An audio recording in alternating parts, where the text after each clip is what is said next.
welcome to the Horror Hangout, a podcast where film fans watch the best and worst horror movies of all time and talk about them. My name is Ben Errington. Today I'm joined by regular co-host, a one, a Mister. Andy Conduit Turner. Hello, Ben, and indeed everybody. I feel like I'm lit like I'm in a vampire's crypt today. Yeah, you are lit. Andy Conduit Turner, getting lit. Looking Yeah. good though. You're looking good with a lovely, scary background, and I'm gonna say HB pencil in your hand. Let me just check. It is an HB. There we Classic, go. classic weight of pencil. Classic weight of pencil, and I'd know it from a mile off, especially a yellow one with a lovely pink little rubber on the end, or a razor, if you prefer. Uh, how's it going? It's February. February. February already. Where does it go, Ben? Well, how did you feel about January? Some people were saying January lasted forever. Other people were saying it's the fastest January in living memory. It's gone pretty quick, I imagine, because not to get political, Ben, because the world's horrible. Swinging from disaster to disaster out there. But I Yeah, tell you what, enough, isn't it? we're not here to talk about that today. We're here to give you a little bit of relief, talking about some horror films. A fun one today as well. Yeah, I mean, good to pick a fun one. I mean, we always have fun, no matter what the film is, if it's a serious of a serious nature, or it's a silly vampire mob film. We'll always have fun and let you forget about the terrors of real life, if only for a couple of hours, and then immediately return to them. Yeah. Immediately. I mean, that being said, if things do continue, we'll maybe have a special month about all films about killing Nazis. Maybe we'll do that. Yeah, good. Dead Snow, some Dead other Snow, that's a good ones. one. The Keep. The Yep. Keep. I think we still need to do the Keep. We never did the Yeah, Keep, we did still we? need to do the Keep. I think we both Yeah. watched The Keep in preparation for doing an episode about it, and Yeah. then a new film came out or something, so we didn't. Happens a lot though. I go, we should really do an episode on this, and I'm glad this film's the perfect example of we should really do an episode on this. Let's do it. Let's do it next week. That was Yeah, I like think we've done that twice. It was that, and then Dolls that we dolls. and me that we like. Right, let's do Dolls. Let's just do dolls for I mean, I feel like I didn't even know this film existed until like a couple of weeks ago. So I've told you already, this was one of the films that was featured on In Search of Darkness 1990 to 1994. And kind of crazy because it's a John Landis directed film as well. So I don't know, a bit odd that it's kind of evaded my horror radar for so long. But all I needed was a couple of people talking about it on In Search of Darkness for me to go, that is immediately on the watch list. Yeah, In fact, it's next on the watch list. I feel like Innocent Blood has done for me for vampires what Silver Bullet was for werewolf films. Films that I'm Yeah. like, how did I not know about this one? Yeah. I think so. I feel like I definitely knew about this one. I've definitely seen the poster. I don't know, from the title, I feel like it looks incredibly serious, doesn't it? It almost looks like if you looked at it and said that's a mob film, you go, yeah, that's a mob film. If you looked at the poster and said that's a vampire film, you go, yeah. But I had absolutely no idea that it was as silly as it is. And I don't mean like slapstick silly. Like it's still a horror film. It's Yeah, still a serious film, a scary film, you would say. But it is kind of insane. and the you're right. Looking at the box art now or the original poster, you think this was like the Candyman levels of serious, wouldn't you? I think you would, yeah. I think you would. Blood Um, red eyes, red lipstick. Is that little picnic table next to her? That's less serious.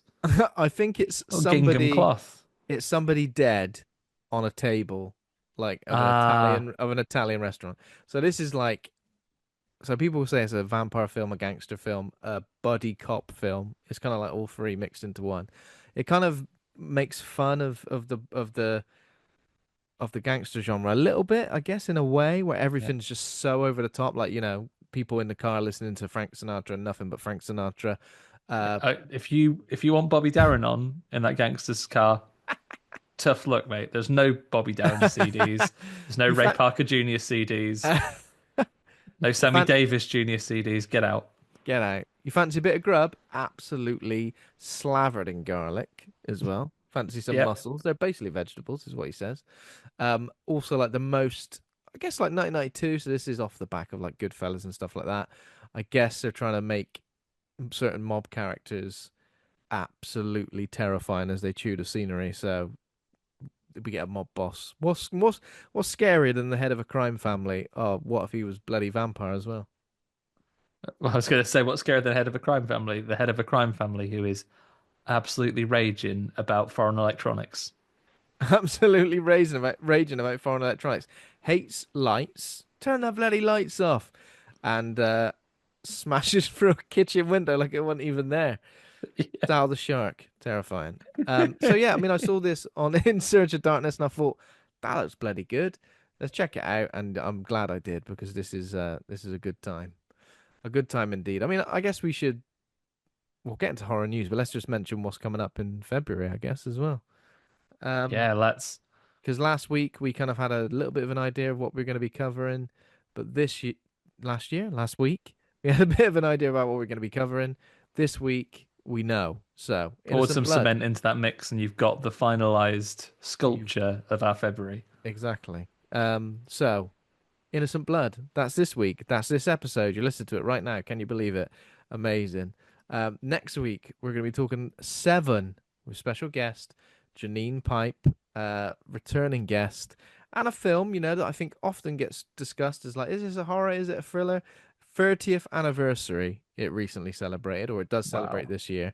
So what a time to check that out. And whether you think it's a horror film or not, it's a great film. So We'll decide once and for all next week. decide once and for all when we find out what is in that bloody box. After all, what's in the bloody box? What is it? Oh, who knows? It's what could it be? We'll I don't find know, out. but Kevin Spacey's holding it. That's scary enough. I don't know if Kevin Spacey ever touches that box. I don't know if he does. He Do you know just what? puts it down. It's over He there. just puts it. No, I don't think he ever touched it. Doesn't ever come near him. I guess he does touch it originally, like before it ends up. I'm Just off giving away too camera. much. Kevin Spacey. Yes, we'll discuss him and his, you know, Proclivities. But we ain't going to spend any time about on him it right his now. proclivities. But we ain't gonna spend any more time on it. Cuts off his bloody fingertips in that film as well. I bet he's done that in real life. The week after. Oh yeah, and then two new releases back to back. Heart Eyes with special guest Kat Hughes, who was on our Fright Fest episode, and we're finally going to get to speak to her on the show. Obviously, a prolific film journalist. Recently, she's interviewed the filmmakers behind Wolfman. She just did a little story with Slash of all people, who's just done the score for a horror movie. She did a little interview of him, but she's chatting to everyone, and she's seeing all the films. And Heart Eyes is the movie she's going to discuss with us, a Valentine themed slasher with someone with, I don't think they've got hearts for eyes, but they've got heart shaped eye holes in their mask, I Yeah. guess. That glow, sort of Daft Punk mask style. Hard eyes, motherfucker, is what they So say you when he re- comes in. so you reckon they got he's got like a little LED in there that he's got to change the AAA battery for every Yeah. day or Or he can so. turn it off when he's hiding, can't he, in the That's dark? Maybe he true. only puts them on when he knows he's got them. That's true. Good idea. And then finally, um, the final episode of the month will be covering the movie The Monkey, Osgood Perkins' next movie, obviously based on a Stephen King short story. Terrell Graham will be rejoining us for the first time since we discussed Alien Romulus with him. So, and the reviews for The Monkey have been coming out now, and people are saying it's pretty bonkers. Whether that's a good or a bad thing, I say good. But I think where Longlegs was quite, I guess, I mean, it was odd, but it was Mhm. very serious police procedural slash, you know, Solved it off camera film. solved off camera film. We'll get to that when I talk about Alan Wake 2. Um, Apparently the monkey is absolutely lets loose in lets Okay. loose crazy insanity, and apparently some of the most mind-bending gore you'll see this side of that film. I don't know. This side of summer, this side of something gory.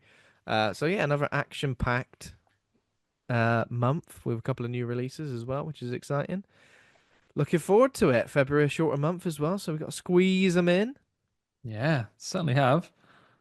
Um, Loads of cool stuff though, and l- I like the nice little balance. A little bit of old, a little bit of new. Good times. a little bit of something borrowed, something blue. We've had some brand This new. film's a bit blue. This film's a little bit blue. Is there a bit of nudity in this film? Quite a lot. Yeah, there's a bit of nudity. There's a bit of SA, sexual assault, I think, going on. I don't know if that Yeah. counts as blue. That's just horrible. Um, yeah, there's a little bit of nudity going on. I think you kind of got to it. So early 90s. Like, there's so many things about this film that's 90s. Number one, reggae. Reggae was big in the 90s. Everyone was loving it. Many a family barbecue. I remember in it playing. Put your Uh, Shaggy on. That for us in the UK in the early to mid 90s, our CD collections and reggae were what Frank Sinatra was to the mobsters oh cars. yeah, Nothing else. absolutely, 100%. Maybe if you're lucky, you've got a Hits 96 in there as Yeah. well. Our main character as well in this, Anne Parillaud, who plays a beautiful French vampire. The most 90s haircut you could ever imagine as well. What would you call it? Yeah. The French crop? The That's Evil what. In cut. Is it what? The Evil In cut looks Oh like Evil In yeah, from yeah, He-Man. yeah. No, it is. It is. All right, we're getting Or into that. the baddie from They Live. Anyone, like if you were a It's baddie one and of a those woman in the haircuts 90s. that strikes me as having minimal. You're like you don't have to. It has got minimal upkeep. I feel like I feel you could roll out of bed, get up, and go about your day, and people go, "Your hair looks lovely." Yeah. Thanks. I I bet want it's that. actually dead hard. I bet it Keep it is. looking nice. I wouldn't know. Okay. For other horror news, well, actual horror news, it's all happening. I can barely keep up. I told you this before we recorded.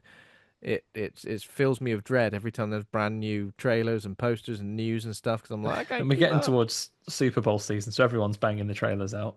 Yeah. So first of all, Final Destination Bloodlines teaser trailer and poster has arrived. The teaser trailer is like a little scene, I guess. It's like a little appetite wetter beforehand in terms of it's not a full trailer. I'm glad we finally got something official though for this because as I Now I mentioned can believe it's before, actually happening. now I can believe it's actually happening and I can also stop having to comment on people who share the fake posters on Facebook and say this ain't real. All your Facebook aunties, stop it. Now there's a real Yeah, all one. your Facebook anti sharing Final Destination Bloodlines, the sixth installment in the Final Destination franchise. It's taking audiences back to the very beginning of Death's twisted sense of justice. What, the beginning of time? Because Death's been around since then, I guess. Since then, just after. Yeah. Plagued by a violent recurring nightmare, college student Stephanie heads home to track down the one person who might be able to break the cycle and save her family from the grisly demise that inevitably awaits them all. Can't cheat death, I say. I say even if you do cheat it, there'll be a bit at the end of the film which proves you can't That cheat you it. didn't. Do you You reckon it's? didn't. I wonder who the person they're going back to is. It? Do we have any of the original cast returning? So Tony Todd is in it. He's in it in some form. I don't know what. Okay. I don't know about the original cast. I don't recognize anyone's name here. No Claire Rivers. No Claire Rivers. No, it doesn't look like it. But you know, No Devon Sawa. no Devon Sawa. Did he die in the end? I can't remember. He's busy living in his little hut that's all rigged up. So Yeah, he's busy being a different character in every series of Chucky. is that true? Does he do that? Yeah,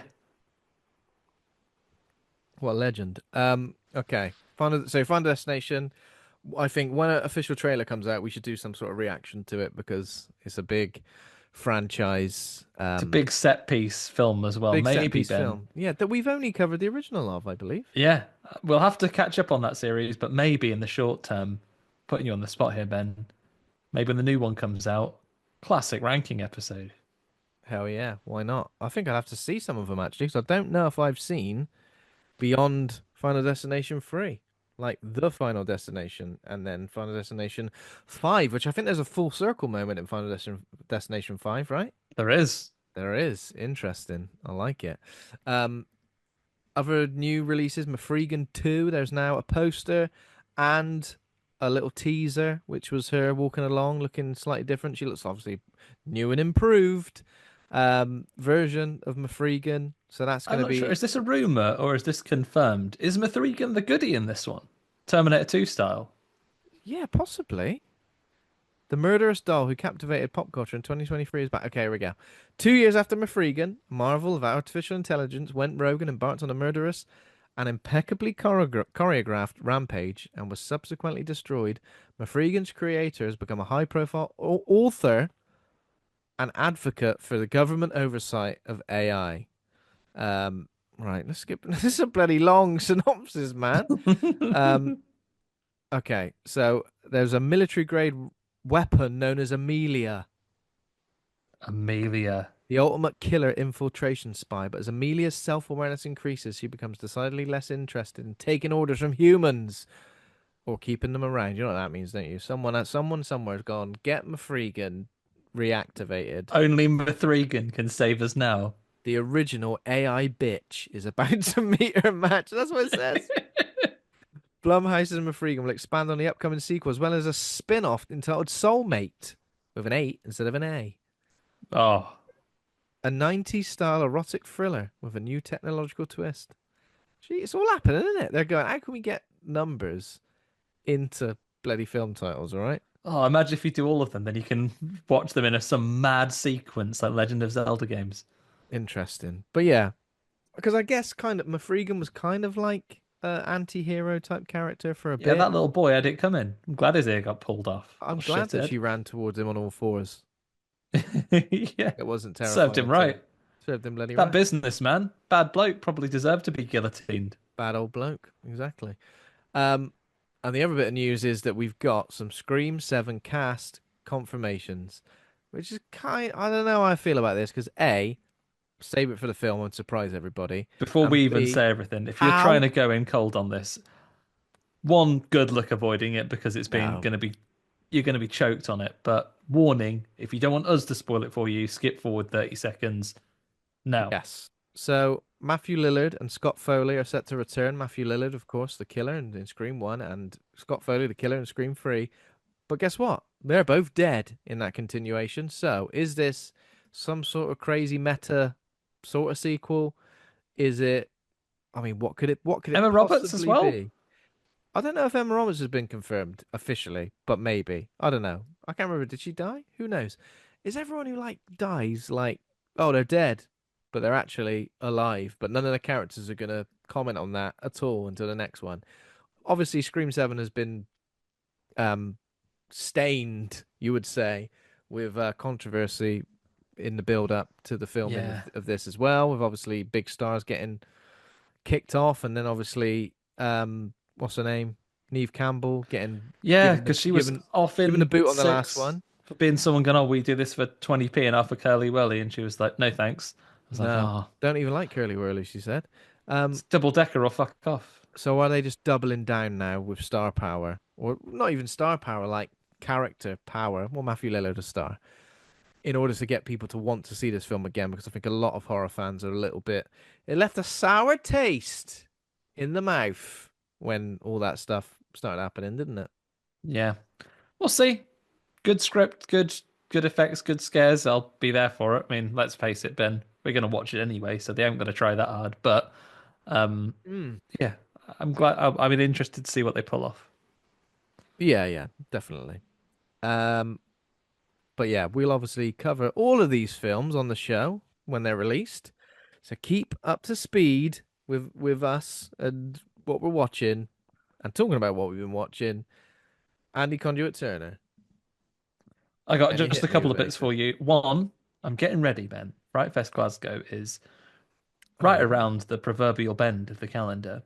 The good folks over there do send us some screeners so we can keep catch up on those. I'm not going to talk about any details of them, but getting ready because Fright Fests are busy as they are. If I can watch a couple of films early, I can actually go and have a nice bit of dinner at some point or do gonna have some a lovely interviews. Greg's.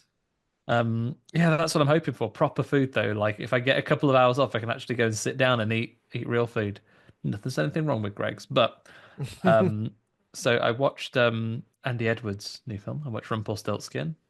Oh, you did? No, Wow. yeah, I did watch it. You know me, Ben. I love. After I told you the story of Rumpelstiltskin the other day, I don't want to give anything away, but I've watched that in preparation. I've started on a true crime documentary called The Last Sacrifice as well, which is really really interesting. Yeah. More of that to come as we get ready for Fright Fest, but I can tell you it's an exciting looking lineup. I'm looking forward to seeing some of these things again. Um, I also have started. You'll never guess who's back on our television screens, Ben. Uh, who is back on our television screens? It's our old mate, writer of many a podcast and investigator of real paranormal events. It's old Danny Robbins is back with another series of Uncanny. Um, I love a nice bit of Uncanny. I think that the sort of the tone that Danny Robbins in particular brings to it, where like it's not taking making fun of the people that are doing it, but like with the right level of skepticism, but also like I just like how genuinely engaged he is by people's like scary stories when they're telling them. Yeah, Usually it's a podcast that I enjoy very much. Right now it is both. There are 4 episodes that are going to be on BBC One, I think. Either way, it's on the iPlayer. So if you have a UK account or a VPN, you can watch it from there. The first one of a series of 4 TV specials, hour long, is out now. The first one tells a story about a man who lived in a farmhouse growing up, and then on Christmas Day, of all things, just when he got a PS2, came downstairs early, plugged it in, plugged on his PS2 for the first time. Horrible little Victorian boy ghost haunting him. what, in the PS2? No, Just while there. he was playing it, just turned Ah, around and he was there. leave me Would alone. would you would you stop, Ben, if you were that excited that you just got a PS2? Do you reckon the Victorian ghost boy would scare you away, or would you be like, I reckon. got Wipeout 20? No, that's like, I got Wipeout 3 to play. I Got time reckon. splitters here. I reckon I'd absolutely mess with a Victorian boy's little mind, little undead mind, if I just showed him the PS2. He'd have he could not even comprehend the Yeah, everyone megapixels. Couldn't knows that even Victorian the little boys can't polygons. can't comprehend anything beyond 32-bit. He'd be just like, "What the fuck?" I'd go like, "Oh, sorry, mate," and he'd go, "Oh, my unfinished business. My unfinished business is done." Poof into it disappears into dust. Unless it was like my unfinished business was to get all of the platinum anks Ah, on Crash Bandicoot 3. You'd be like, I you'll couldn't be here sit. for a while, mate. I couldn't sit around and watch that. Long and short of it, I don't know. I reckon I'd be um, too, too excited about my PS2 to care because To I think even I notice a ghost. plenty of traumatic things happened in the real world and to me that I managed to ignore simply because I wanted to indulge myself in a lovely bit of a lovely bit James of Pond 2, culture, a lovely codename bit of content. Robocod. For Yeah. example, for example, got annoyed when Princess Diana died, and it was all about that on the TV, and all I wanted to do was watch cartoons. Went upstairs apparently and went to my mum. Bloody cartoons! Sorry, there's someone's died or something, and I just want to watch my cartoons. I think I told you about the time also when I broke my toe in the garden, and I'd already ordered X-Men, the 2000 movie, directed by Bryan Singer, on front row. So I just sat there with a broken toe. So I watched it pretending nothing was wrong until the credits, and then went, actually, I should probably go to hospital. That She's probably gonna get that sorted. I had a similar Princess Diana story. On the day she passed away, I also was aggravated by the fact that the TV was poor. yeah. Um, a few weeks later, of course, when the funeral came around, my dad came up and said, "Do you think you should be watching Princess Our Lady Di's funeral, not playing Command and Conquer Red Alert?" You know what? He might have thought that, but my mom stepped in and was like, "Leave him alone, Steve. He doesn't care." And he was like, "All right then." And I was like, It's "Thank fair you very enough, though, isn't much." it? It's fair enough, and I feel like I'm in a similar frame of mind now. I feel like I wasted enough time worrying about these kind of things, and now I'm just focused on the things that bring me joy. Yeah. You know, what was that woman's Hey, name who had that Netflix series about folding up her washing? Marie Kondo. Yeah, things that spark joy. That's what you need. I just need things that spark joy. What's that? Play Red Alert. Good Watch for the you. funeral of a public figure on TV, or play Red Alert. Enjoy some warfare, fake warfare. Like, exactly. Stone Cold's theme isn't going to come on. He's going to come down anytime now. That's not going to happen. Not the Royal Rumble. Um, so I watched that. I've also continued my journey, Ben, with another episode of Friday the 13th, the series. Oh hell yeah! In episode 2 of the series, I tell you what, mate, If they you get get into some bloody japes, if right? you get through one episode per week, it's gonna take you for. We already Three told you it's years. a couple of years. Yeah. So in episode 2, just to keep everyone updated, in case the listeners are struggling to Yeah. keep up with Friday the 13th, the series from the 80s. In episode 2, the whimsical shop owners, the 2 cousins and an old man that they know, um, they have discovered that a mysterious quill that was sold by the shop is being used at a monastery, and it's being used to write people's deaths, Death Note style. What a And sentence. in the opening scene, there's a man who you would immediately suspect of it going, "Oh, but if we sold the monastery, think of all the good we could do to the community with all the money." Oh yeah. And then this guy was like, "No, as long as Hell as no. long as I am the deacon of this monastery, we won't be doing any of that, thanks." And then there's a little thing where you see a mysterious figure writing with the quill. And while the man was looking at his pigeons, he too experienced the gift of flight. And you see him like fly up into the air, and he's delighted. And then the person writes the next sentence like, "Unfortunately, it was a mistake, and he What fell else off gonna and happen? died." Yeah. Ah, So he's using it penny crayon style, I guess, yeah. to make things come to life with his quill writing. So our whimsical shop owners have to go to a monastery. But guess what, Ben? The one that's a sexy lady, she can't go to the monastery, so she has to pretend to be a boy by dressing herself up in monk robes and pretending to have taken a vow of silence so no one Oh yeah. Oh, cottons classic. on. Absolutely classic. Could you Oh, not speak, boy? oh yeah, and the guy's like, "Oh, unfortunately, brother Tom here has taken a vow of silence, so can't talk." And they're like, "Fair enough." Fair Um, enough, brother Tom. I tell you what, it's a bloody laugh, this series. I like it very much. It's a good laugh. And oh, other than that, actual new release horror film. Sorry to leave this one to Oh last. I yeah. saw I saw The Presents. Is it the presents? Is it presents? What Just is it? Presents, I believe. Oh, okay. What happened to the presents? Well, What is the presents? I Don't ruin don't it. want to give it away. I don't want to spoil anything because it is a film that can be spoiled. I think if you're a hardcore horror fan, will you say that it's got enough active scares in it to be a horror? Because the ghost isn't frightening in itself, but the presence or presence is a film where you follow your POV constantly throughout this film is that of a ghost or a presence Okay, okay. in the Interesting, family's house. interesting. It opens with the it is just presence, so it's Steven Soderbergh's new film. Um, and it begins with a family, with the mom, Lucy Liu, at the head of the family, moving Oh into yeah, this Lucy house. Liu. And it's a family that has some trauma. One of the daughter's school friends has recently passed away, and then this presence kind of follows them around the house and is particularly attached to the daughter. And it watches over them. You see the dramas unfolding in their house purely through this ghost going around and interacting with them and watching them. Um, it can't leave the house. So if something happens out of the house, you don't hear it. You only get to hear about it secondhand. Mm, It drifts away. So sometimes the parents will be doing a lovely bit of exposition, but it follows off and sees what some of the others are doing. So you know what this presence has seen as well. mm, And there are bits when it becomes attached to the family, it tries to do certain things and gets their attention and does some sort of poltergeisty activities. But I think it's a really interesting framing dynamic. There are some tense, creepy, scary scenes in the piece, and I just really mm, like what they're doing with it. Like having almost a camera that is a character but is a ghost, so obviously no one perceives it usually, apart from when they do ever so subtly.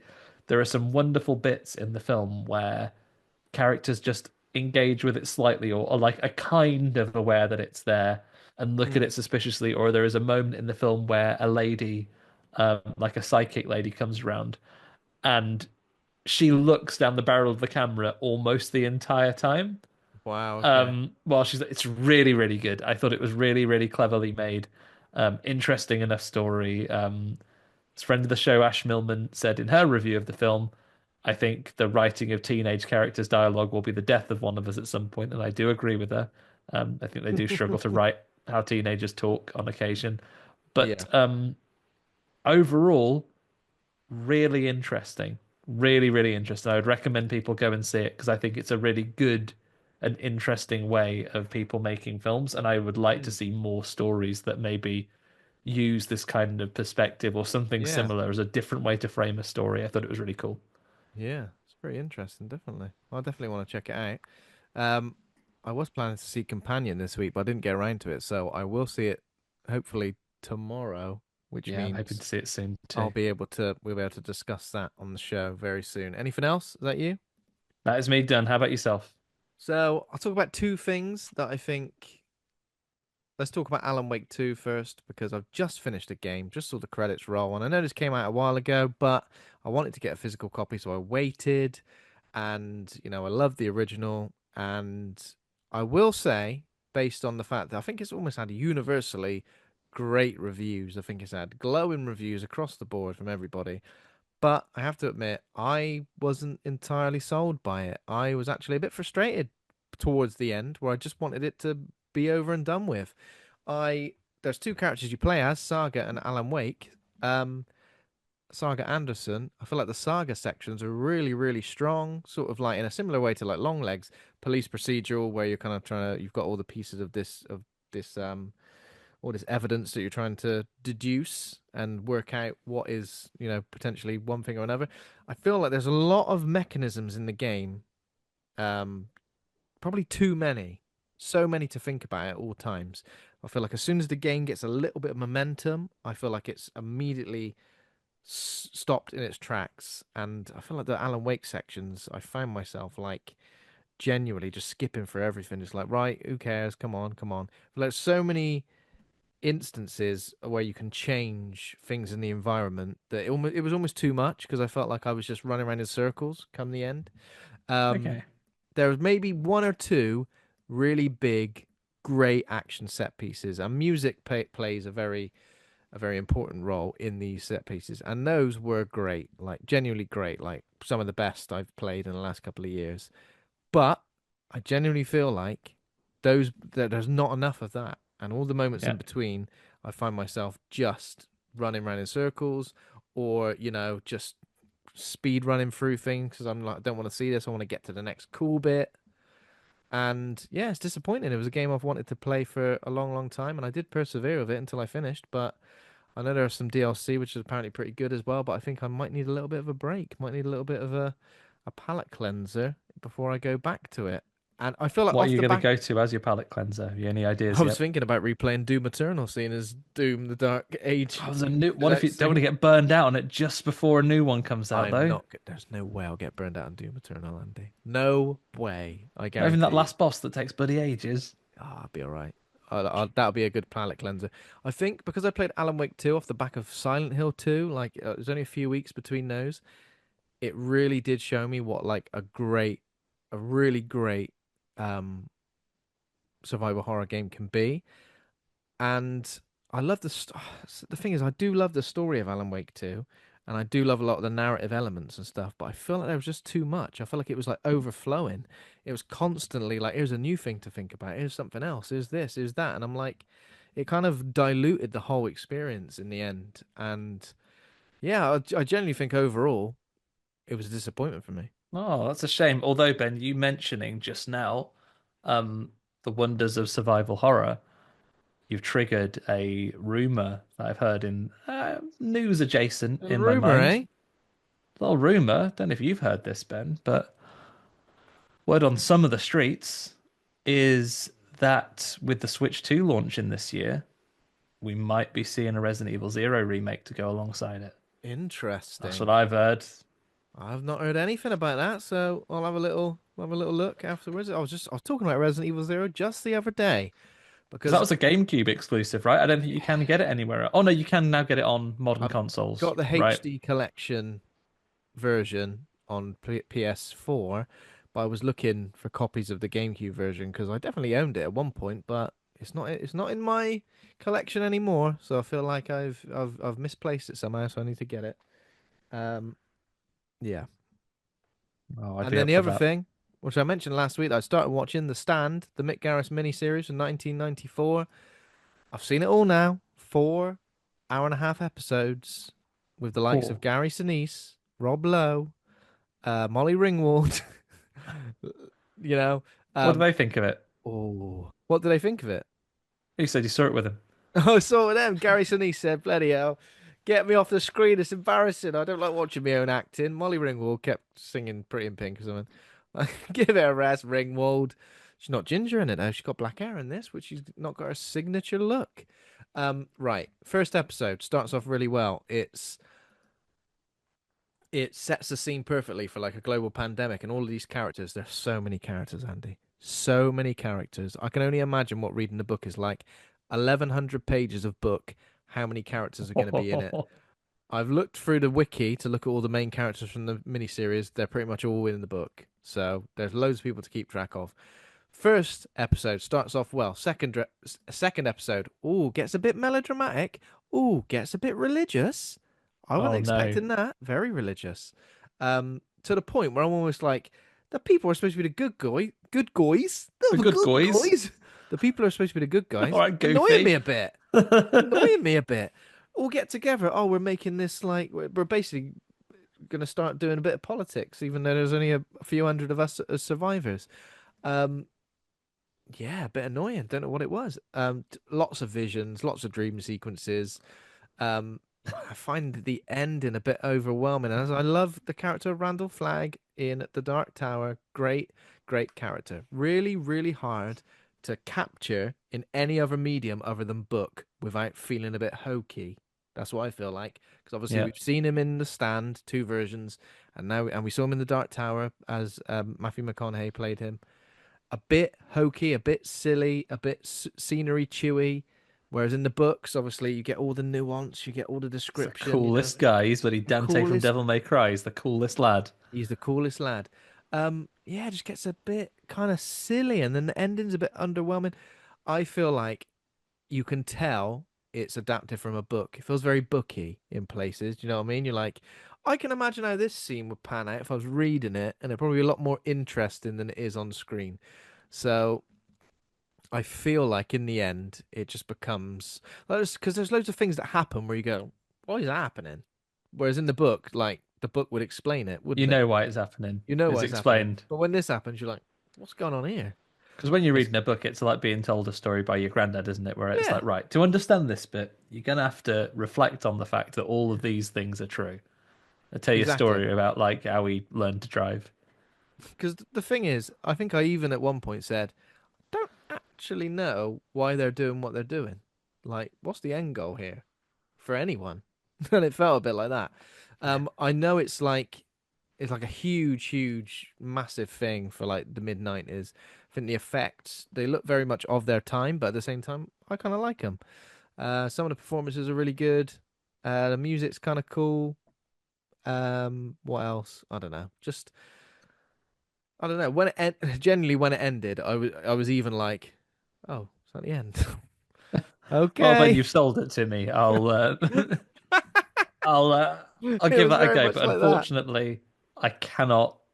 I can't dedicate to it any of my Friday the 13th, the series time. There's a One fantastic bit. episode a week. You watch it just for this.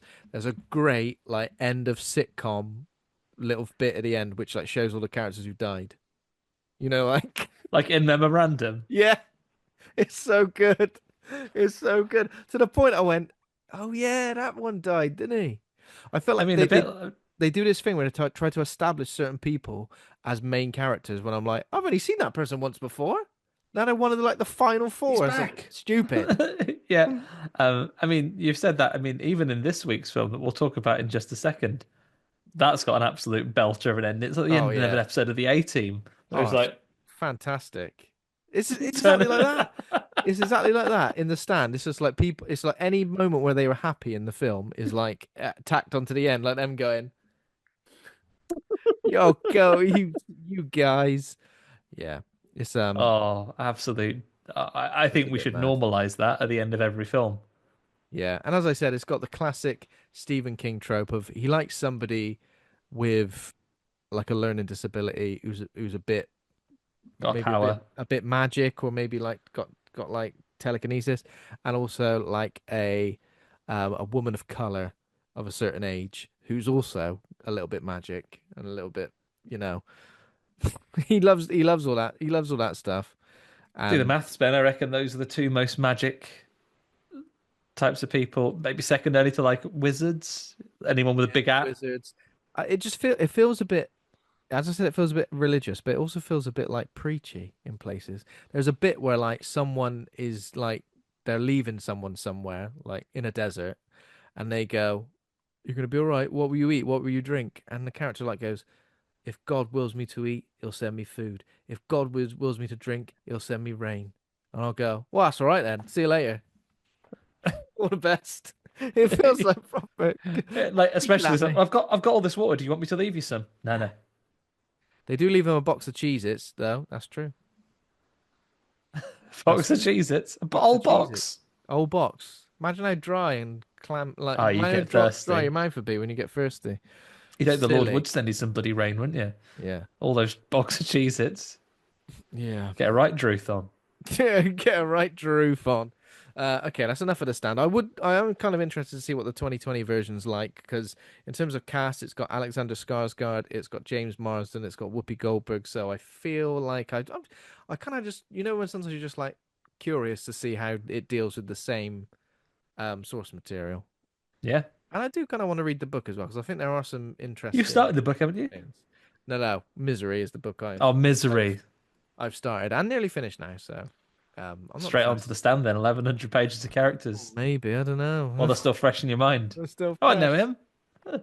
I know him. That's bloody him. That's Rob Lowe. Rob Lowe. I tell you what has got in it. What's her name from Saul? Uh, Shawnee Smith. Shawnee Smith, isn't it, right? Oh, old Amanda. Old Amanda from she's in it, and she's like some sort of.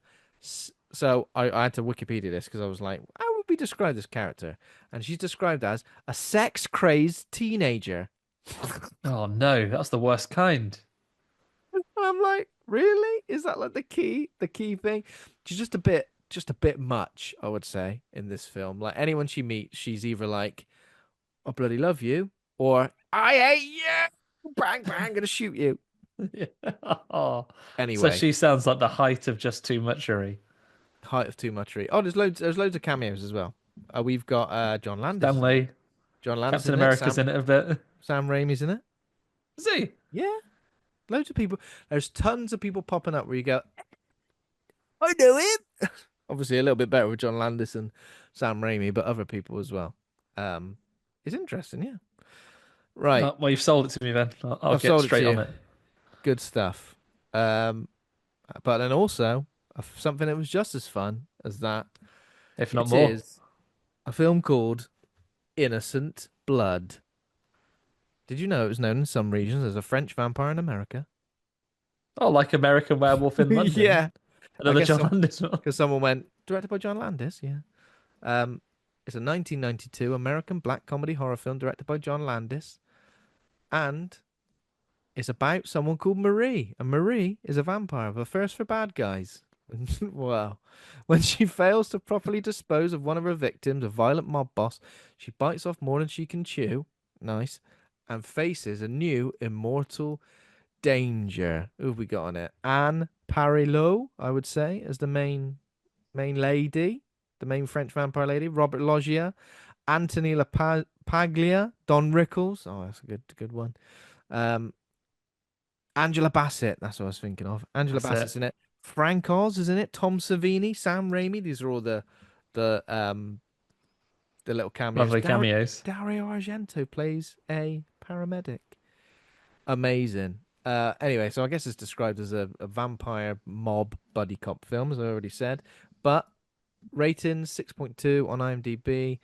Rotten Tomatoes 36% audience score, 45% critic score, 3.1 out of 5 on Letterboxd, and some choice reviews from Letterboxd. Silent J says, this is a film that has the privilege of not only being one of the best mob flicks you've probably never heard of, but also one of the best vampire flicks you've probably never heard of.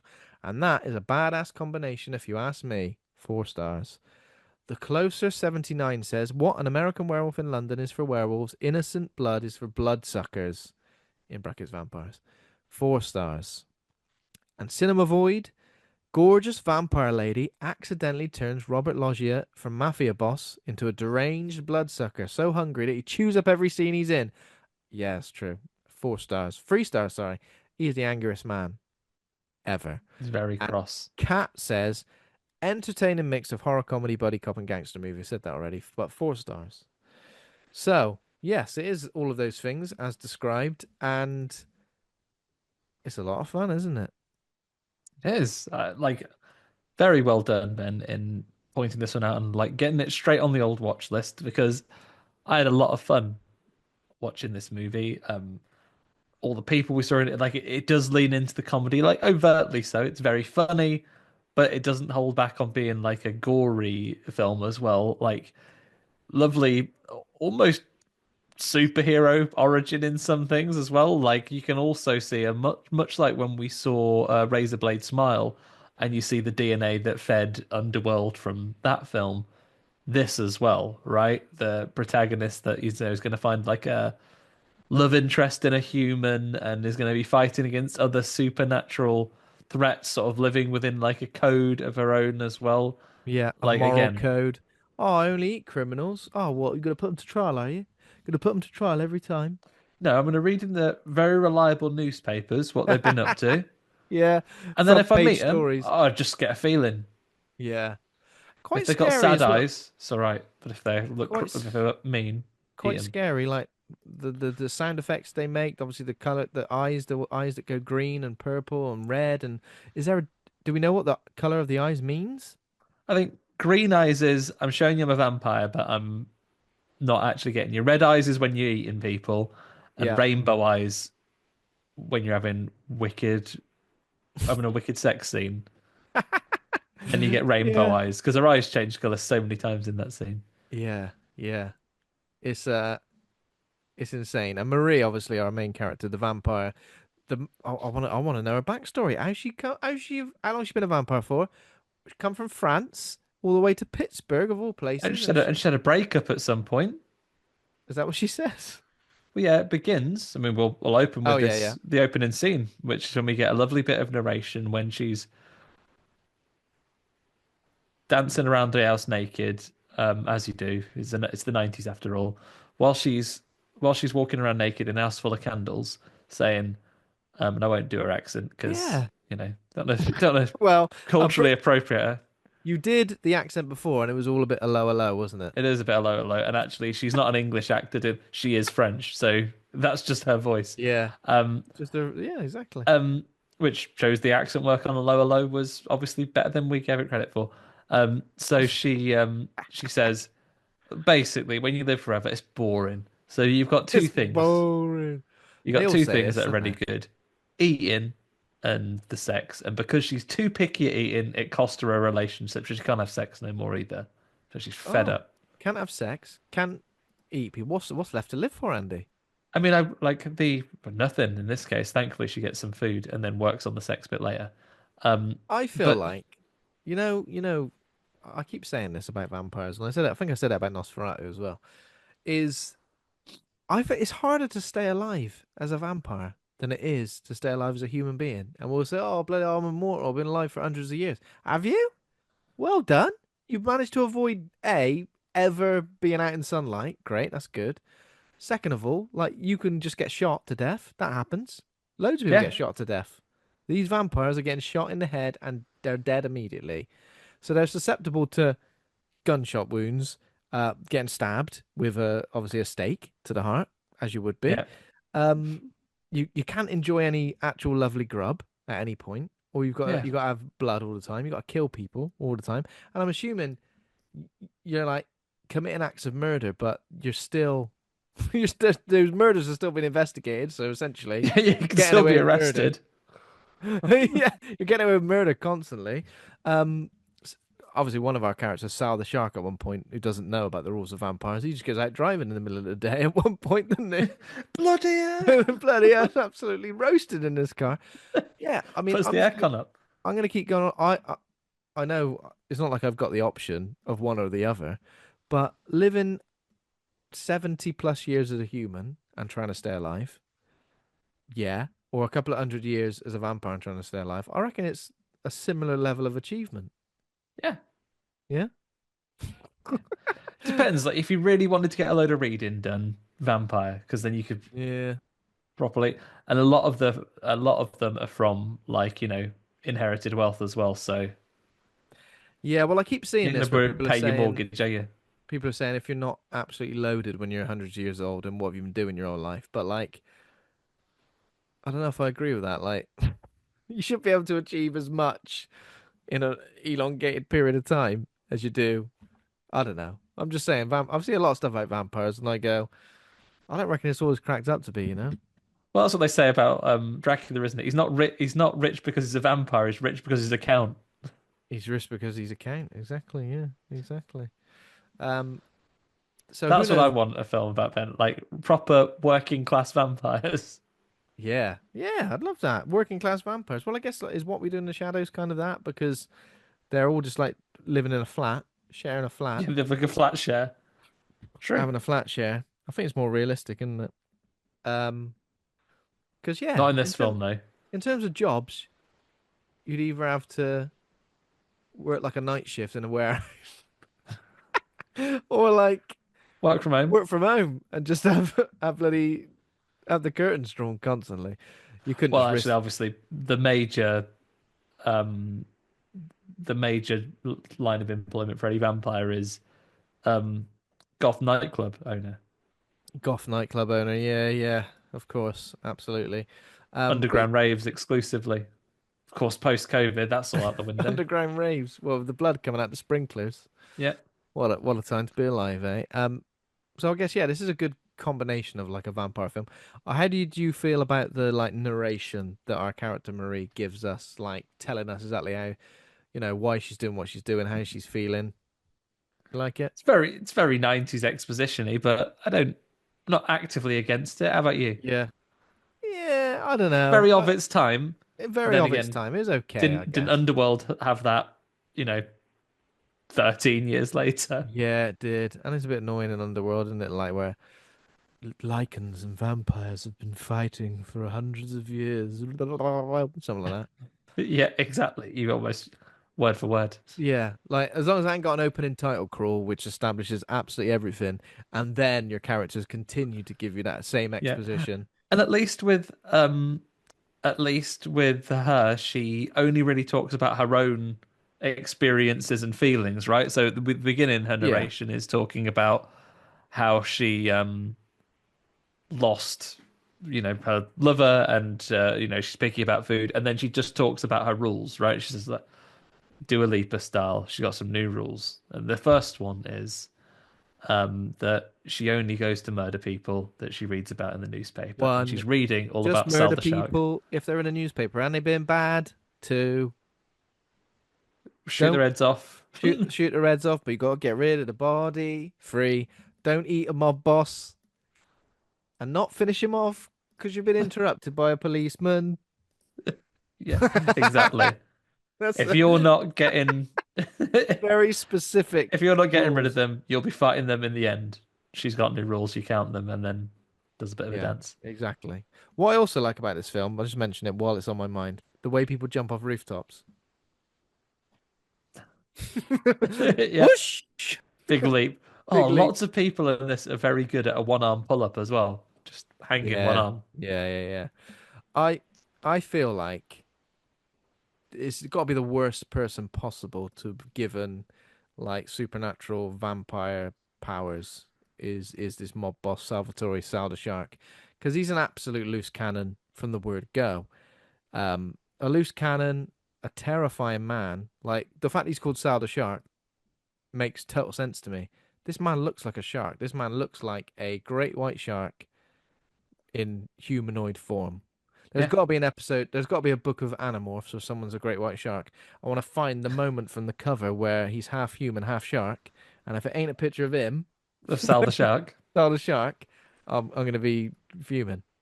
Although he does say, as part of the film when we first meet Sal, no, when Sal first bumps into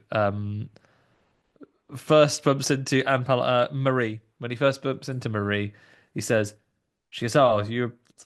She really lays into him. He goes, "Fucking, you dress like a pimp and you talk like a gooner." And he's like, Yeah, no, yeah. No one's ever called me a pimp. No one's ever called me a ghoul. He says that. "Yeah." And he goes, "Since I was 16, people have called me Sal the Shark." And I was like, "Did you give yourself a new nickname in high Yeah, school?" he did, didn't No he? one's mates are calling him Sal the Shark. It's like Al. It's like Ice in Hocus Pocus. No, no, my name's Ice, and he's got shaved into the back of his head. It's exactly like that. It's bloody Uncle Also, Viper all over again. how Uncle Blade, sorry. Uncle Blade and Viper. How on earth has this man stayed alive as long as he has? Because he ain't making any friends. he is the most, like there's always a character like this in a mob film who, and it's not usually the mob boss, it's usually just someone else who's like a bit heavy-handed, a bit aggressive, a bit uber violent, and I guess by that I mean any character played by Joe Pesci in a mob film from this era. But So the pyro tuners look at you. they're put in the ground. They're sleeping with the fishes before you can, like before the film's halfway done. How's Yeah. he stayed? How has he A stayed alive this long, and B risen all the way to the top? Yeah. Well, I guess he does get put in the ground halfway through. Just the only problem is he doesn't stay there. Yeah, he does, but by a bloody a French vampire, not by anyone else that he's horrible to, which is everyone. Do you know what I Yeah. mean? I love it because this is the next scene, right? So, oh no, he doesn't. We come to that later. First things first, you have to see Marie go out on the hunt, right? Oh no, it Yeah, is. Sorry, the first thing we see Sal having a meeting. So a fella's a been sit down. Yeah, having a sit brought down down. for a sit down meeting. All of his boys bring this guy there, and he gets very angry about a toaster oven. Um, Yeah, he does. and he said like he's a big fan of them actually. Sal the shark, less a fan of a microwave. He's like, put a Mm. croissant in there, reading into the French. You put a slice of pizza in there, comes out hot, comes out crispy. You put a calzone in a microwave, comes out like a limp dick. And that man, bearing in mind he was going to kill him anyway, missed an opportunity. He goes, see a lot of limp dicks, do you, Sal the shark? See a lot of limp dicks here that are hot in the middle. Sorry, hot on the outside, cold in the middle. But no, he doesn't say that. He's too busy worried about being killed. And then he gets um, Sal, a little bit xenophobic, doesn't like Korean imported toaster ovens, but then bashes the man severely about the head with it. Yeah, he does. And clearly, there's a few characters here a bit unsure of this. I think someone says, "Oh, before this was only supposed to be a sit down." And then there's another cat. Is it Tony Silver? Um, Um, Tony Silver. no, no, I think that's the guy who actually Maria ends up biting. So I'm not sure who's who. But it's Joseph Gennaro, who Yeah. is. Can you name another character named Gennaro from any movie? Jurassic Park, the lawyer. Correct. I knew you'd get that. Yeah, that's why I gave it to you. Don't want to make you feel silly. So this one, Anthony LaPaglia, who plays this Gennaro, you may also know him from films such as Annabelle Creation, from Legend of the Guardians, from Road to Perdition, and of course Road his to most popular Perdition. film, Yeah. the most popular of the 90 films he has been in, is Happy Feet. Oh yeah. But right Oh now, yeah. he's the guy who goes, Buddy Ellie's a bit rough, isn't he? Because I'm a policeman. I mean, Oh yeah. against God. this I mean, violence. I think you got that before me. I don't think I necessarily got that, but if you didn't, like, it's confirmed almost immediately. And not only is it confirmed, but like the press take his photo like within seconds. What are you Yeah. doing here? Oh no, the press is taking photos of you. Get it. So Uh, yeah, like the guy's gonna kill him. Sal the shark goes, "You bloody kill him!" And he hesitates just long enough that the guy shoots him himself. And yeah. then as they're walking, it says, "Next time I tell you to do a murder, you definitely do it." And he buys himself some more time by starting a fight on the policeman outside. Right, he smashes up the surveillance van Yeah. and So says, he's doing "Bloody a sling your classic. hook!" He's trying too hard to get the. Yeah, He's trying too look, hard to get I'm the. the least a policeman because I just had to go at Oh, those a policeman, am policemen. I? Well, I just smashed their window. Yeah, but they didn't arrest you for it. They let you get away with it. So I reckon you are the policeman because they've they've gone. We can't interfere with this You went in there and situation. said, "Dave, Simon, piss off." We go, how did you know them? Because I know the police I know. I've because seen them here they're my before. enemies. Actually, they've arrested me loads, so I know them. Exactly, and that is where. Yeah, it's weird, isn't it? So you've obviously got the mob characters, but then you've also got characters who are like, I think they're one of their attorneys is like hanging around with them a lot. What's Yeah. his name? I mean, just yeah, because he's the Don lawyer, isn't he? Rickles, So the Don they've Rickles got Don dude, Rickles Manny on Bergman. yeah, they've got old Bergman on retainer basically to tell him don't do anything silly, keep him out of trouble. Don't do anything silly. Yeah, exactly. But yeah, they have this scene outside, and then Marie, who is out on the hunt, bumps into old Joe Gennaro, and he's nice to her, and he says, "Oh, I'm ever so sorry. I've bumped into you. Can I give you a lift anywhere?" He bloody fancies her, obviously.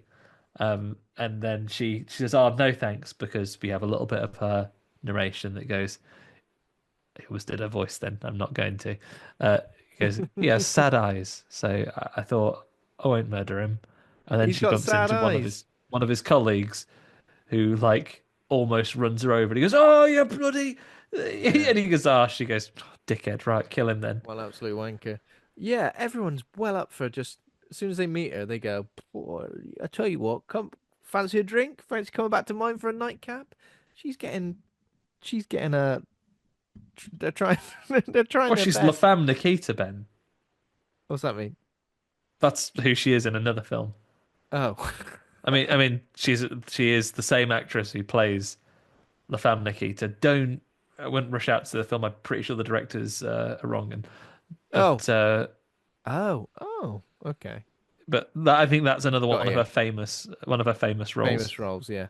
And then Um, let's describe because we described her lovely haircut, a lovely French crop, which I know is probably a haircut reserved for. I mean, it's very 90s, isn't it? And we said she does look a little bit like Gozer from the end of Ghostbusters as well. Aim for the flat top. Uh, she does. But I tell you what, pretty scary. I feel like the combination of like her eyes and the noise is like a horrible. It's like a tiger noise, isn't it? yeah, Like a roar. I, I, she has. I thought she was a cat people at first when she Yeah. does her first murder. There's a moment where our policeman uh is up on the roof and she just appears and roars at him. I shit myself. I This went little jump poof, scare. She goes, "Oh," and then she does a gives little you a leap, little and then she does a little leap off the, and you don't hear her Steve land. Austin $6 million man Yeah, jump. you don't hear her land, so she's definitely dead. Yeah. So yeah, she drives out of town with this. So the horrible man almost runs her over, shows that he's cruel, and goes, "Oh, tell you what, sorry, not all men and all that, but so easy Yeah. to trick a man and murder him." She goes, "Oh, Oh yeah. I was a bit scared that you were going to run me over, but thankfully you've got ever such good reflexes." And he's like, "Well, uh, do you want a little drive with me? We'll listen to some of my Frank Sinatra CDs." And he opens up his 18 CD wallet, and it's all Frank Sinatra. Yeah, the best of Frank Sinatra Volume One, best of Frank Sinatra What's Volume your Two. favorite Frank Sinatra album? Well, I'd probably say the best of Frank Sinatra. Yeah. That's the best So one. they put It's got all the hits on it. Yeah, so he puts the hits on and finds the track they want, drives over the bridge, takes her to a classic place that only exists. It's This, it's it's portrayed in films with so much more yeah, romance to it, right? It's a nice overlook where people can have sex in the car. You know what? You know what we call that? um, Dogging, mate. dogging, Yeah, just straight up dogging. not no It's romance the about it at all. area. It's when you pick up a sex worker in Grand Theft Auto, any game, and I don't, you know, each to their own, but I don't agree with what most people do when they do this. We all know what happens in this game.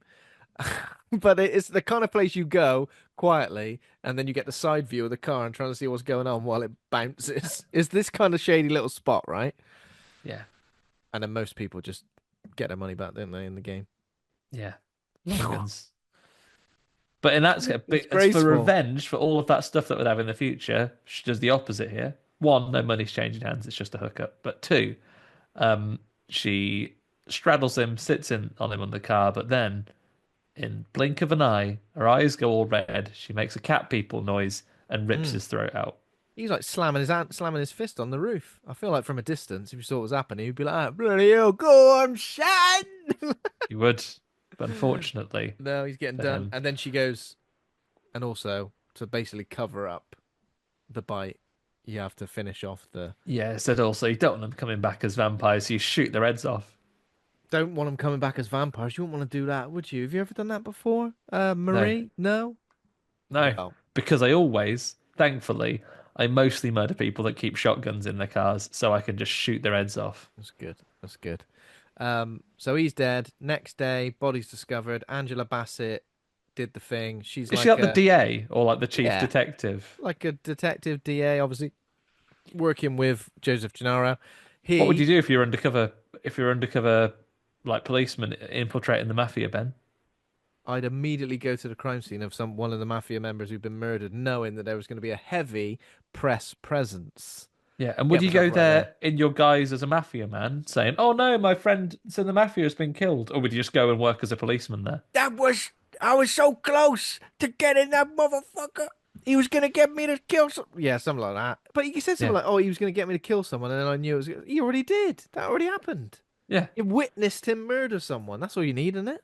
To yeah. prosecute, So isn't yeah, I it? saw you do that. I saw you kill that person. There we go. Prosecute. But yeah, he goes there, and obviously, I think he's pretty much like off the case now, isn't he? Like that's it. I think Yeah, his he's been boss undercover and for a Angela while as well. Bassett has basically says, "Just wind it in, will you? Stop jeopardizing your cover by turning up here and being a Yeah, you policeman." moron. So basically he's taken off the assignment because he infiltrated the crime family. I think they all find out that Joseph Gennaro was a bloody rat, a filthy rat. They go, "Are you still right? I know you've been within this crime family for years undercover, but I want to know if you can get back to reality within it. How do you feel when I play this Frank Sinatra for you?" And he goes, "Oh, that's a good track. Get Oh, him out." it's the only music I like. Oh, all right, he's all right. What do you think about a No calzone? one. If you had a calzone that was cooked in a microwave oven, what would it be? It'd be just like a limp dick. It would. Oh, mate, Well, you've been you've earned radicalized. you've earned my trust. He's been absolutely radicalized, hasn't he? Yeah. So he's off the case, but they're still circling because he has seen the murder. So Sal is for the chop at some point by the police. They're going to lift him. But before they They're get gonna chance lift to, him. old Marie thinks, right, I'm gonna bump into Sal the following night, slag him Yeah. off, like we said earlier. Says, "Oh, you bloody Bumps into Sal, calls him. What did we a say? pimp and a goon." Says So that he's you dressed like dress a like a pimp and he pimp and looks like talk a like a goon. I mean, goon. to be fair, we've said that to anyone, bit out of order. But this man, That might be my new go-to, Ben. Someone like just cuts across my path, the slightest bit on the way to the co-op. Be like, you'd be like, "Listen, mate, didn't want to tell you this, but unfortunately, you are dressed like a pimp. Listen to you, talk like a bloody goon." he's fuming. He does a lot of this, right, in this film, especially to Marie. He grabs people by like the face. Oh, you want to Yeah. call me a goon, do you? You want to call me a pimp? No one's ever told me that. He's just constantly like that. He's the most It's- terrifying man. He's like, I feel like he's the kind of man, like, if you just, I don't know, working in a shop and you give him the wrong change, you'd be like, "Oh shit, sorry, I give you the wrong change." You go, "Give me the wrong change, do you? You want to get a grab you by the face. grab him by the face." He's terrifying. He's terrifying before he's a vampire. And I think that's the worst. And like in your image as well, he's big on like not only grab you by the face, but have his hand behind your head. Oh yeah. And he's whispering, like, make it out like he's gonna whisper something in your ear, like, "Oh, don't worry, man, don't worry, I got your back." But then he'll bite your throat out, tear it out. Yeah. You know Like, when come here, I gotta tell you a secret. And then he gets you. I gotta tell you a secret, you're dead. He's a kind of character, you know, when in like a film or a game or something where there's like already a scary big character or like a superpower character, but then they get like either infected with a thing that makes them worse, Yeah. or like they get hold of something which makes them more powerful, and you're like, Like a "Oh no." talisman. Yeah, you're like, "Oh, that person, I was already fighting that person and they were kicking my Oh, ass. now he's got a bloody amulet. Now he's Look got a bloody out. amulet and his head's glowing gold." Oh Jesus. no. Now his music's got words. A Fuck. good example. I'm gonna now his music's got words. Jesus. Now his Oh boss no. theme started and he's nowhere to be seen. I bet the final boss of Uncharted 2, I'm gonna say, there's like a dude, like a mercenary guy who like is a heavy dude and he batters you, but towards the end he can like teleport and shit, I think. So I think that sounds Just like about that. right. He So can yeah, his teleport and life shit. bar's refilled. He's got some music You now. get him all the way down to zero and then he goes and his life bar fills all the way back up. And you're like, Goes across 3 or 4 times. "Oh God, Oh no, no." it's blue. I've got to take this It goes down. across blue with a little star in the top right corner. Oh no. He's like that. Um. So yeah, So she thinks, right, I'm going to see for you, Sal the Shark. And after he slagged her off, he goes, "Oh, I appreciate your moxie, actually. Come on, I'll give you a lift." in fact, I respect you for standing up to me. No, that's pretty much. You don't say that, but Hang he on. goes, So just to check, if I not a sexy French lady slagged you off, would you respect me for standing up to you, or would you be holding my face all the I'll tell you time? what. I'll tell you what he wouldn't do, Andy. And this is no disrespect to you. He wouldn't invite you back to his house for some lovely garlic mussels. No. He wouldn't. So he takes her back, and to be fair, he's a bit like he's Captain Red Flag all over, isn't it? Like he's very pushy. I think he's trying to like show that he can be nice, but she goes, "Oh, I just got to go to the bathroom because I'm going to be sick." And he goes, "What I could do is just leave her to it. I could just burst in and go, Yeah. So look, I've invited you to my house, which has basically been designed by an architect to bring people back to have sex at. Literally, it's press a got button, bars. fire It's comes literally on. got bars on the window. Yeah, It's like his dungeon, pretty much." yeah. Yeah, so he goes to give her garlic mussels, and obviously, as a vampire, she doesn't like garlic. Has quite an aversion to it, and he's like, you don't like garlic? What kind of bitch are you, bitch?" Could have just said, "Look, it stinks." Gives a snog Look, instead. And you go, "Fair enough." And then you could have got him. he says, "I can smell it on your breath" at one point. Yeah, you don't care. If he's bringing back a young lady in the attempts of He's gonna but seducing eat her, some garlic. I'm gonna eat some garlic, chew on some tobacco, Yeah. and we're gonna rub this garlic under my armpits. And she's Yeah. gonna love it. And if I she don't also love love it, like he's a mob boss, but yet he's bringing you back and he's cooking up a feast like I would do, like drunk cooking when I used to come back from like a night. I was like, "Oh, oh let's put yeah, some toast on." He's like slopping the stuff out of the packet onto the table. Oh, what's for this? I'm bringing someone back to my house in order to make a good impression, and I've got some leftover egg fried rice from a couple of nights ago. If you fancy that. Oh, I got got a couple of chicken balls. I've still got some of that red sauce. Pouring Oh, it all over. delicious. They- They're a bit rock solid because I left them out on the counter for 3 days, but they'll be all right. Let's get them I in the just put them in the microwave. microwave. Left to put them in the microwave in still the metal container. Looks like it's like Thor's hammers in there. Oh no. Oh my God. Yeah, Oh, it is like goes some off. Your kitchen explodes. You wake up in the year 3020. Oh no. Accidentally built a time machine. yeah, so she goes to the toilet to I guess just escape, doesn't she? Just Which I feel like is a bit she's escape gonna kill garlic. him and obviously she can't because he's absolutely stinking of garlic. But the window's barred up. That's another red flag. Why is the window barred up in here? Well, that's just the way I like it. Is it to stop people escaping? Because I guess it's to stop because he's a mob boss. I guess people want to get him. So he's yeah, guessing that makes more sense. But the I feel only like people that he's can come and doubled get him are up. Eugene Victor Toombs is now because he's got bars on the window. He's doubled up though, so people can't get in to get him. He's doubled up and made it so people can't escape either. Because he Yeah. gets a bit pushy and like he's gonna force himself upon her, but she overpowers him. She hasn't really got a Well, I think choice, she really. pretends she's into it. So she like pretends she's into it, and then when he lets his guard down, he goes, "Oh yeah," and he goes, "Ha, bite your throat out." Bite your bloody throat out. Now I don't fully understand why she doesn't kill him. Is it I think because basically she bites his throat and she is killing him, but then yeah, he fires his gun into the ceiling, and the limousine driver dude and turns up? the guy who's I guess he's like his assistant slash bodyguard, and he says, "Look, don't come in because I'm trying to impress this woman with garlic muscles and then Yeah, have sex with her. So you may be out there all night, but wait out here." But he hears the gunshot, and he comes to the window, and he literally looks in and goes, "Bloody hell!" And then it runs round, goes to run yeah. round the front of the house. He hears the gunshot and he goes, "That's not normal for when my mob boss is trying to seduce a woman." A gun Could almost be never goes off. Could yeah, it could be part of it, but probably not. So yeah, he intervenes. She's forced to flee. She runs away. Later on, we find out she's just gone up onto the roof. Yeah, Um, and then Gennaro is like full cop mode. Really, I think he'd be kept away from this case, wouldn't he? He wouldn't be able to just waltz yeah. back Angela in. Bassett shouldn't have had a bead of it. No, shouldn't have had a beat of it. Should have gone. Listen, first of all, listen. First of all, you're on leave for like Yeah, 2 weeks. 2 weeks paid leave, you Gennaro. you've got it. Oh, Give me your 2 weeks gun and paid your leave in the badge. US. You have to do more than be undercover for 3 years to warrant Yeah, that. but no, he's back on it. He's investigating the scene, and I guess it's because he's got like a he's got how can I describe this? Because his skin in the game. That's Yeah. what I meant. Because he's got skin in the game. He investigates the scene, follows, sees obviously that Sal's dead, follows a trail of blood to a nearby church. Actually, not the roof of this house, to a nearby church. Him and a Where he, dog that he meets. say again.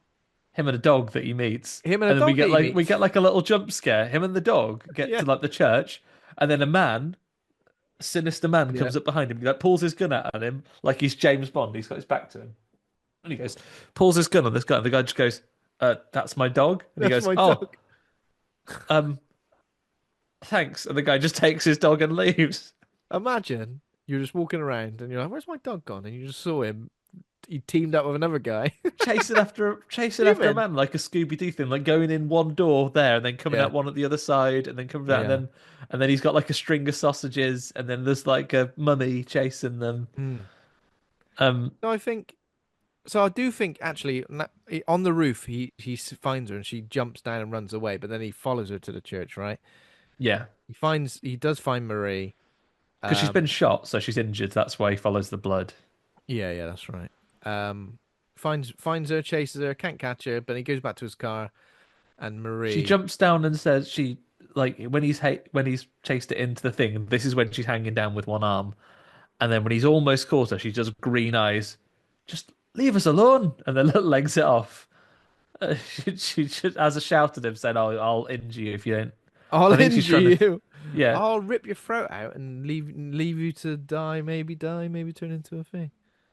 yeah. But she just has a go at him and then runs off. But then that's when we learn that Sal is dead and he's going to be taken to the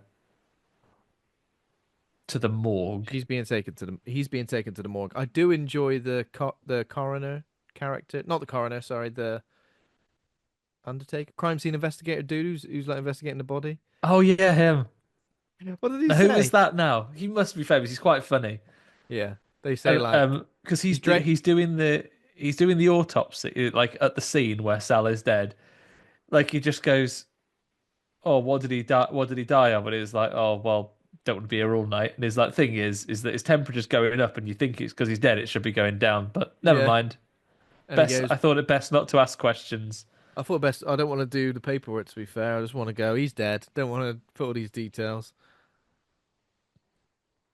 Yeah. So Okay. they go to the morgue.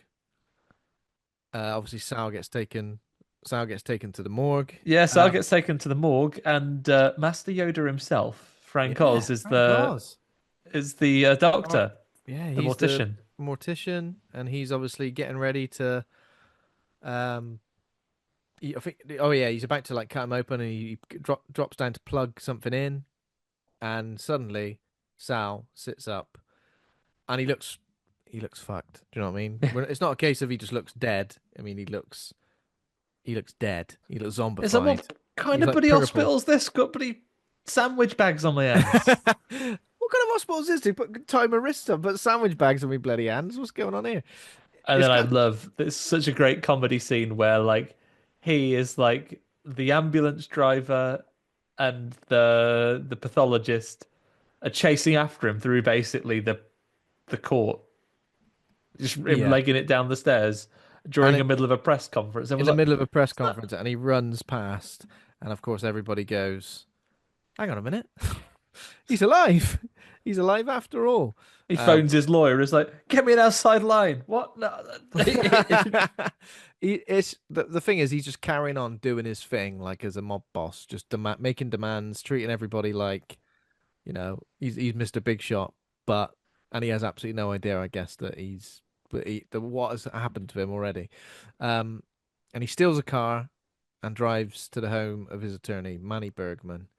Um, I think police see him and I guess are about to come after him. They're But yeah, coming when he's after him, which is that's when we see back in the thing. They hear that they're going after him. Marie teams up here with Gennaro. yeah, teams up with Gennaro, and this is the buddy cop element of it, I guess. A buddy cop element where they kind of like fall in love Poor with each other. Gennaro, always getting like thrown around cars. So Yeah, he is not in his police car. He's in a car that he has borrowed or stolen, and she just yeah, jumps off the roof of the church, smashes it flat. He goes pinging out the car. yeah. Goes, "What's happened?" Someone's jumped on my car, and while he's out, she basically jumps in, kicks the windscreen out, and starts driving. He jumps in front of the car because I demand that you stop. I She goes to run demand. him over, and he's on the bonnet. She Yeah, brakes, and he like almost flies off, and then she speeds up again. He just gets bundled into the car, and he's classic. like, she's like, right, where does the lawyer live? We got to go there. Yeah, they're going to the lawyer. So in the lawyer's house, Sal immediately goes to the bar. Doesn't he? He's like smashing through things in the bar, trying to get himself a lovely drink. Doesn't like the lights being on. Turn them bloody lights off. Turn the big Yeah, light off, for God's turn the pig sake. light off. Do it Insidious style, just little lights, little lamps around the house. So I mean, he Um, obviously has no idea what's going on. Everyone else is just confused, I guess. I he's don't think immediately a little bit thirsty for blood, though. He does a bit of a grab of the head. He goes, "Oh, you smell bloody you smell bloody gorgeous, gorgeous, my what's his my name? lawyer." Don Rickles. Is Don Rickles, you smell gorgeous. Is that dupe? Is that dupe for men? that you? Is that you? Oh, is He that the new doesn't stri Izumiyaki? he doesn't strike me as the cunt. He's not going to be the cunt. Like what's established here? Marie, a patha. What word am I thinking of? Where she's uh not don't want to kill people. A Andy pacifist? Thesaurus, pacifist. Andy Thesaurus turned in and he said, pacifier. She's She's a pacifist. Where I don't feel like Sal is going to be anything like that. I feel like if you put a newborn baby in his hands, he'd eat it up.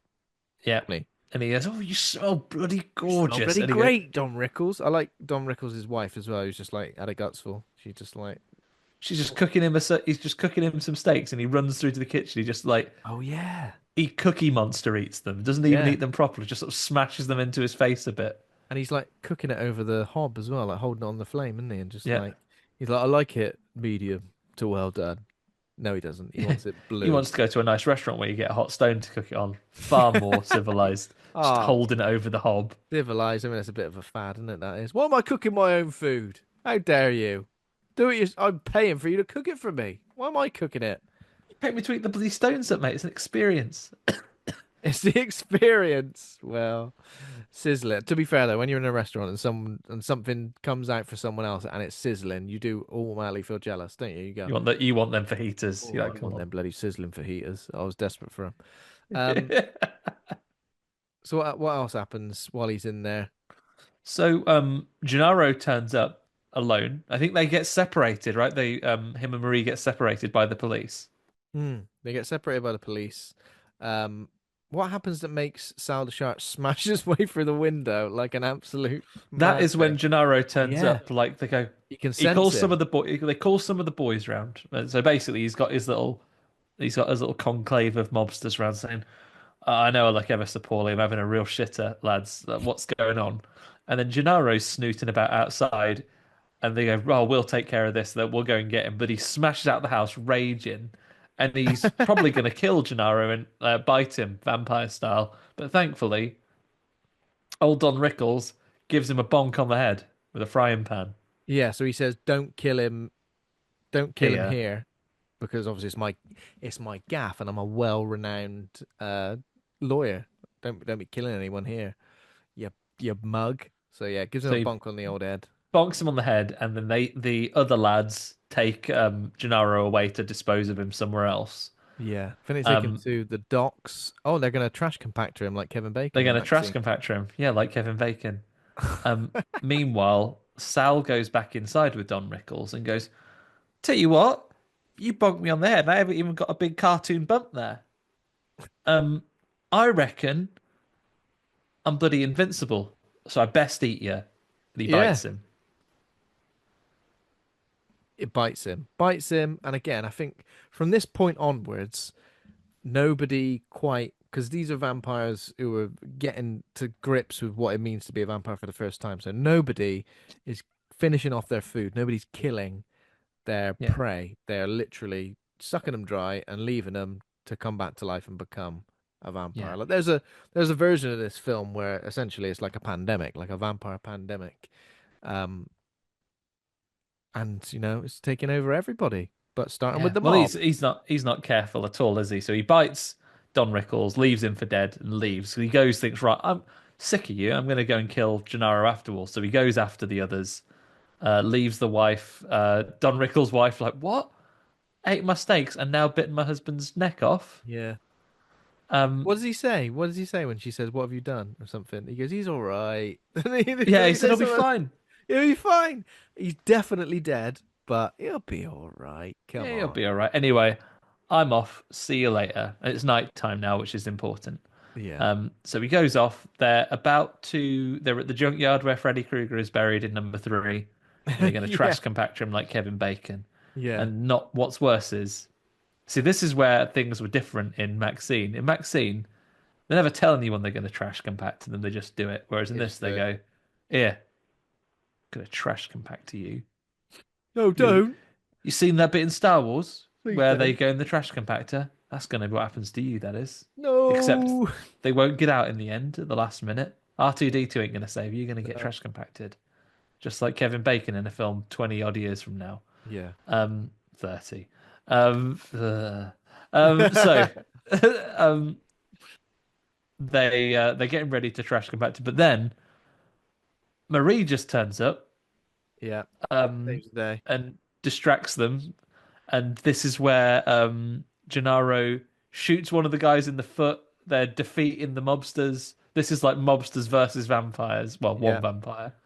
And I love how Sal basically, his men get defeated because he turned up there as well. And then he just goes, oh, just dithers into the car and drives off. He's like, Drives off. bloody hell. All the best. Wow. You get all the best. See you later. All the best. Does the sun come up at some point when he's driving? It does, doesn't it? Yeah, this is when the sun comes up and he starts like smoking, not a cigarette. Ah, bloody hell. It's But thankfully, boiling. he's right near the a meat packing plant, which is one of his hideouts. Yeah. Sam Raimi as well.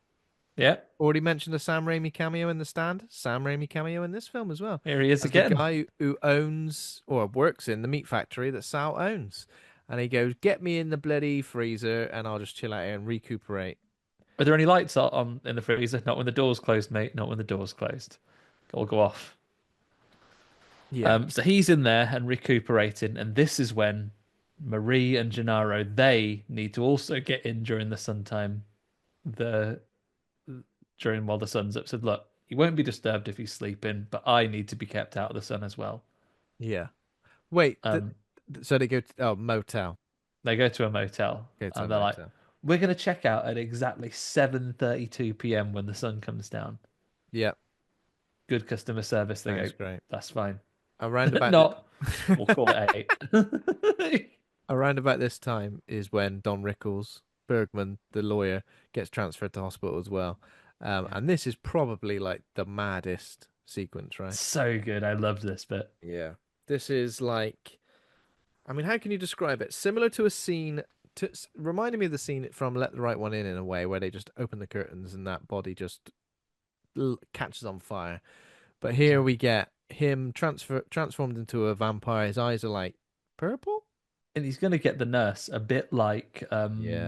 bit like American Werewolf. I mean, same director, a bit like American Werewolf in London. He is transformed in his bed, and you might get this nurse, but unfortunately for him, she's just popping over to open the curtains. Lovely The bit of exact sun moment he's about to bite her as well.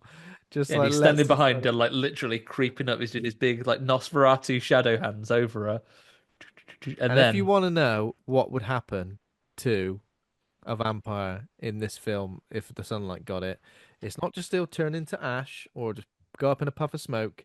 It's the maddest thing you can ever imagine. yeah, I mean, how can you describe it, does it? It just basically screams constantly um while this thing. I forgot to say that earlier on when the first man is eating, exact same scream as when Marv steps on a nail. It's a bit eh? like Yeah. that. So I'm like, oh, he's Yeah. he just constantly screams and thrashes around. Loads of people come in and like ineffectively the nurse turns around, she is screaming. Some doctors come in and try and put him on his bed, and his arm snaps off because he's being blackened and charred by the sun, turned to ashes. Yeah. Several more doctors come in and just like kind of look bemused. His wife comes in and faints. Oh, can you His imagine? whole head collapses. Yeah. His arm comes off. You know what I would say, Ben? The best way to describe it, if someone hasn't watched this film, imagine this vampire being cooked not in a microwave so he comes out all limp, but in a Korean toaster oven. crispy, just right. Crispy just right and removes his limbs and appendages. Yeah, Yeah, it's horrific. he is. In the He best does get possible way. croissant, doesn't he? Because he looks ever so flaky. Yeah, ever so flaky. But he all Um, butter is Don Rickles. ever so All butter buttery. Don Rickles. Yeah. The juxtaposition to this scene is Gennaro and Marie confessing their feelings for each other, even though they've only known each other for like Because 24 I hours. fancy you. Oh, I As bloody well, fancy you, even though I've only known you from just a few hours. Yeah, yeah, but a this minute ago film when you were asleep, I wasn't being pervy. I was just tucking you in. He just does just tucking go you and in, put the yeah. blanket over her. Exactly. And she 100%. goes, well, it's ages till the sun goes down. Do you want to have some? She's very forward about it. She's European, obviously, so she's Yeah, accustomed to these kind of European. So, things. like, what are you going to do to pass the time? Just lay down and watch Motel TV? Watch the shopping channel? No, have a lovely bit of intercourse to the point where he's With me, obviously terrified, probably the most beautiful woman you've ever seen in your life. but he is limper than a limper than a calzone after it's been In the put in a toaster microwave. oven because she Unfortunately, goes, is because "Oh, he's is there very a problem?" nervous. She goes, "Oh, how can we deal with this nervousness? How about if I strip naked and are handcuffed behind my back?" Even though she's shown already that she's incredibly powerful and can basically teleport. She goes, "Oh, when he's Basically, awake, he's teleport. fast like this." Yeah. Teleports behind him. Why don't you tie me up with these very flimsy to a vampire handcuffs? These handcuffs that I will, as soon as, basically, it's like Dumbo and the magic feather here. He's like, look, she's gone, look, I'm handcuffed. So if I get too excited, I won't vampire you, I promise. But then the second, he's got over his performance anxiety and they are able to start having sex, he just smashes the handcuffs off immediately Yeah, and goes, that's all it's right. that does absolutely nothing. Yeah, it's terrifying, isn't it? I think if someone had handcuffed you as a way to build up your security and then they immediately broke them, I'd be like, oh no. Yeah, Jesus, that's the end for me. Wow. Yeah. There we But go. it turns out once he's got going, it's like an old car. Once you've got the engine going, then it's all right until you stop it. Yeah, exactly. Um, Um, to be fair though, I don't know if I've ever been in a situation where I have to have intercourse where the threat of death is imminent. Never. So who uh, knows how I perform? trying to think of any situations. Uh, No, don't maybe think. no. I think that's something I'd remember. I think You'd it's fine. remember it. Yeah, you would exactly. Yeah. Um, Yeah. so So next day, next they night. have that. I mean, before we do that, Ben, when did they stop? Because I feel there is an era of the action movie from the late 80s to some point that I don't know, where there was always a not only like a romance scene where they kiss at the end or a couple of people in an action situation like Speed have got together, Sex but I scene. feel there is a whole period of time where they didn't only fall for each other and have a bit of a kiss, where you would have a full sex scene. Yeah, almost like it was written into it where usually where the characters were like hiding out for a while, just Yeah, just in a little safe house briefly, and that or a would be when they motel. have Yeah, sex. I feel like a lot of action films now are very much go go go. There's no real time no for people time for a to sex take a scene. little bit of bloody hell, that was a stressful day. Should we just chill out for a bit before we continue the action movie? What, and then have sex? Yeah, maybe. I Yeah, don't know, yeah. I mean, and it could be because one, let's face it, mostly for women, fairly exploitative because there's very little like. Actually, nowadays, but he have what's his name in his prosthetic dick out, old Nosferatu. Um, but Yeah. maybe it is just that people are treated differently in the film industry now. Maybe it's a whole generation of people of roughly I our think age it's that have just to a wake case up of watching these things on ITV and you watching them with your mom and dad, and you have to feel really yeah. awkward. I think it's like we can establish the stakes of these two characters having a little bit of a connection without them needing to get it on as such. Especially with in a lot of these films, people are just meeting for people are meeting and then the events of the films it's happening like pretty much immediately. Like I guess it's not I entirely mean, today realistic. in I the know it's a modern movie. age, Ben, surely in this day and age, bloody all your apps more so than ever, just having sex immediately. Oh, your apps, mate. Well, that's the thing, because of the Not apps. sure where of not sure. I mean, I can't say that I'm fully versed in grinder culture, but there's lots of things that you could just get on I there. appreciate Like, that your mind went to Grinder first. You know what? I I think respect. probably it's the premium. It's probably the premium one, isn't it? I respect you for that. I respect Um, you for but it. but yeah, in this case, it was just when you meet someone, you just click with them, and I Yeah. suppose you fight in a vampire in the morning or in the evening. Yeah. It might be the last time. It might be the last time. Yeah. Might be Can the you last time you imagine it? get a If he was chance. holding your face and you missed that opportunity Oh, late early, you'd be like, "Oh." gutted. At least Absolutely that way you gutted. can be like, well, at least I've achieved something. So Sal, the next night, Sal, he basically starts turning all of his men into vampires, all of his mob men. He goes to a strip club that he owns. He owns everything, doesn't he? He owns a bloody meat Yeah. locker. He owns a strip and club. and the guy who's the barman does excuse me, gents. Oh, it's you, the man that owns this place. Up Oh, you it's go. you, man that owns this place. I didn't recognize you with your terrifying eyes. Um, but yeah, he starts turning his guys into. But I think he frames it initially as like, Well, he "Oi," kills one and doesn't explain it to the others. And he goes, "Oh, I'll be all right in a minute," and he is. He's a and he vampire is. in a bit. In fact, what I enjoy about it is there are a lot of people injured. One man's got a gammy leg with Well, a he got shot in the foot in that got graveyard, shot didn't in the he? foot, yeah. And when he turns into a vampire, so it's obviously to heal himself, he smashes off the the thing he But had then in. still just has one bare foot. Yeah, yeah. So it's easier, isn't it? It's easier. Um, so yeah, essentially four of his guys, isn't it? That he pretty much Turns all turns his into boys into vampires. vampires, and then the other two police detectives turn up and are immediately just captured. Yeah, captured, and then I think so. They track him down to the strip club, but Sal's men. I think they kill Finton, is one of the One police of the officers, policemen, isn't yeah. it? Um, but Mary and Gennaro arrive just in time to save the other guy, who's Morales. And yeah, essentially, what we establish from here on out is that these vampires can just be killed by shooting them in the head. So And there's a guess lot who of the two best people are in this film at shooting people in the head? the police officer and the vampire girl. Yeah, Marie and Gennaro. Yeah. I don't think they miss a headshot a single No, time. they don't. And well, Marie's been around long enough. Maybe she's been doing putting the hours in on the old shooting range. Oh, she's Gennaro, been obviously, playing virtual cop down the Sega world more than I was. Gennaro loves a bit of Time Crisis, and he's been smashing it out. Um, she, what happens? Oh yeah, she chases Sal up onto the roof, and like, oh yeah, she runs out of bullets, classic. And then he does a lovely leap to the ground. Break his ankles get Oh shattered yeah, to dust. he jumps down and then immediately gets hit by a bus. Yeah, he He jumps gets out rid like of.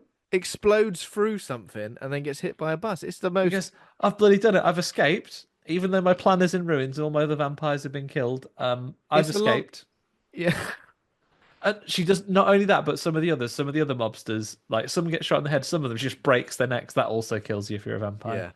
Basically, Um, anything that would kill a human being would kill a apart from vampire. stabbing as long as it's not in the heart. Yeah, I guess So apart from stabbing.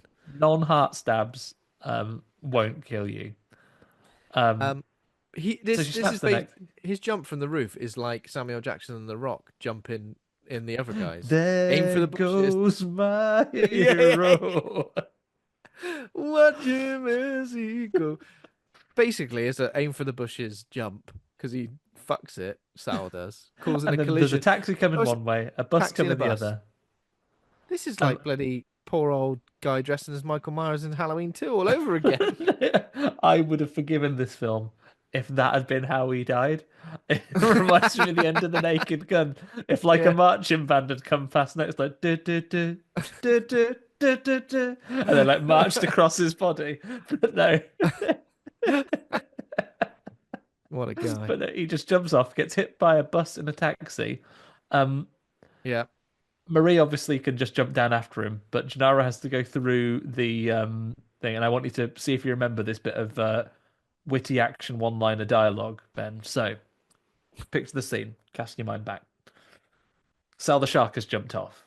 He's been hit by a bus, so he's down, but he's not going to be out. He's going to get back. Marie dived down to start to fight him. Gennaro runs back through the nightclub Yeah. to get there. A last vampire knocks him over on the stairs and jumps out in front of him. What does he say before he shoots the last vampire? Is this when he says, "I'm going to eat your face like a chicken"? Or is that previous? That's the first vampire that he kills. Going to eat your Ah, face like a chicken, and he just like I don't shoots him. remember. I don't Well, remember. this last one. So picture the scene, Ben. There he is. He's come down. This guy's knocked him out. He's on the way to fight the last boss, and this guy just punched him down. He's like, ha ha ha. Points his gun at him, and he goes, no. Just shoots him. He just says no. Oh yeah, and he goes flying, doesn't he? Yeah, Literally goes flying like he just says no. no, but the bullet like sends him flying through to the next room, like it's Yeah, on a pulley system or something. yeah. So he just says no, and shoots that guy. Was that the first policeman? Maybe that's why he said no. Had he been turned into a vampire? Yeah, I don't know. I guess he'd I been just changed. recognised him as a vampire. Sadly, the policeman and the Yeah. detectives and vampires of the day dress quite similarly. Oh yeah, definitely. It's impossible to tell them apart, if anything. Um, Um, so maybe that no was an emotional response based on it being one of his detective colleagues. no, boom. That's too dramatic. Then I it's I just tell you no. what though, I'm not jumping ahead, but I was impressed by the effects on this final bit of Sal. Yeah, It looks it looks great to the point where at I'm the like, end how of did you do that? 2004's. It's like the end of 2004's Fantastic Four when Doctor Doom is all molten. Oh yeah, it's it's Um, it's it's amazing. I was like so the first that thing man is, looks on fire. Um, Sal does give the bus driver a bit of a bollocking. yeah. He punches through the windscreen of the bus and goes. To be fair, for a murderous man, very moderate. He like goes, "Where'd you bloody learn to drive then?" And like Where'd you chucks bloody him learn out. to drive? And he goes, oh bloody hell, sorry. It's my Get last out day on of the it. job, last day before Um, retirement. and then he doesn't kill him. He just sends him packing with like a flea in his ear, and then Puts a flea in his ear. yeah, Get out of it. and then he turns around and he goes, "Oh, right, basically, I'm invincible and you can't defeat me." But thankfully, Gennaro, he spies with his little eye the fact that all those crashed vehicles are leaking petrol everywhere. So Yeah, he just shoots them and they all catch fire. perfect. Um, Absolutely perfect. then Sal Um, comes out on fire and does a big speech. that's a massive speech on fire. Um, and again, yeah, so it's great effects. It's really effective. I believed this guy was on fire. Yeah, But again, he's like a lava man at this point. a He's lava man, and he's still cursing, blind, and fuming, and furious, and turning the air blue. But then Gennaro just shoots effing him in and the head. jeffing. He is. Effing and jeffing. Oh, have a day off. I'll tell you what, he's the kind of man who could not relax. You couldn't go to him, Sal, do you fancy a nice little getaway to the coast or something? Just chill out and just you know, enjoy the scenery and stuff. And he'd be like, yeah, yeah, yeah, we'll do that. He wouldn't be able to relax the whole time he's If there. he'd He'd be threatening people. if he holding their heads, if he'd survived as a vampire just a few more years, he'd have been able to watch analyze this and would have maybe would have got some pointers of how to relax as a mobster. He probably he died sooner as a vampire than he would have carrying on living his life as a human. Like that's the thing. Being a vampire, immortal or not, it's a dangerous game. It's a Yeah, dangerous it game. is, and he doesn't even die of being on fire. The Gennaro just then shoots him and he crumbles away. Thankfully, he's already on fire, so he crumbles away quite quickly. You Yeah. know, this it's only just struck me. You know who Sal the Shark reminds me of?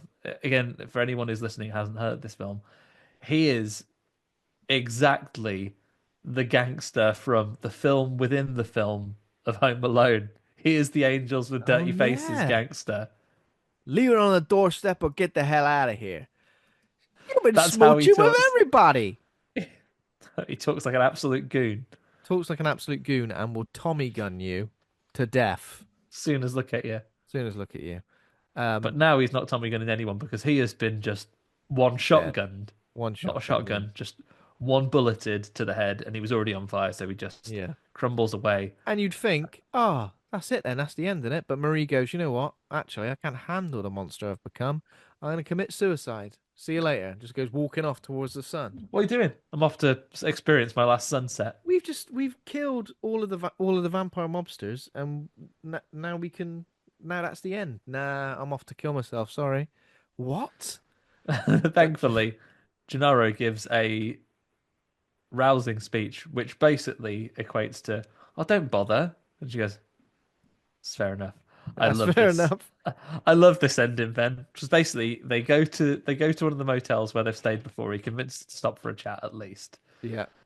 They go to a motel and she goes, "I I'm a bloody monster vampire. Then I kill people to have to survive. My life is a real shit show. Gennaro, smooth motherfucker.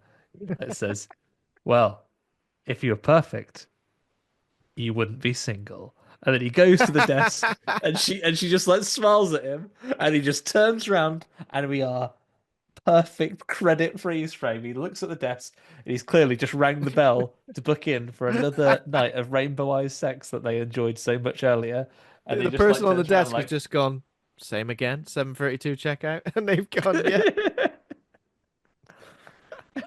Oh man, is there like a voiceover as well that states that it's like Marie saying, "He made me feel alive." I'm not doing French voice; I'm doing lady's voice, and I decided to make him a vampire. Oh, great! I don't think she says that, does she? I Does don't she know. It say that says that she's in the made it? wiki here. I think maybe she didn't. Maybe she didn't. I I didn't don't hear know. that. He made me feel alive, so I decided to curse him to the curse is me, which is weaker than a human. Don't care what you say. Weaker than a human. Can't go out at night. Can't go out in the day, sorry. Humans can do that as much as they want. Yeah, we get the credits where we basically see every I character don't remember. I don't in remember there. saying I turned him into a vampire at all. I just Maybe it's a assumed bit that I'd later worked that down. out. Maybe it's a bit later into the credits. Who knows? Oh no, I watched all the credits because of the wicked reggae. Oh yeah. There's a great reggae song at the end, isn't there? Firstly, we get all of our characters that are in there in the A-Team style freeze frames. A bit like Oh, Predator, right? yeah. The end to Innocent Blood. Um, I'm just trying to see if I can work out what the song is. Uh, oh man. No, it's not the credits. It's just him on fire. But yeah, it's I tell you what, she looks like Liza Minnelli in this final scene. She It's looks the like haircut, isn't it? New York, New York. I don't know if she ever said that. It's the haircut. It's literally the haircut. Hey, let's check into a motel and let's go at each other.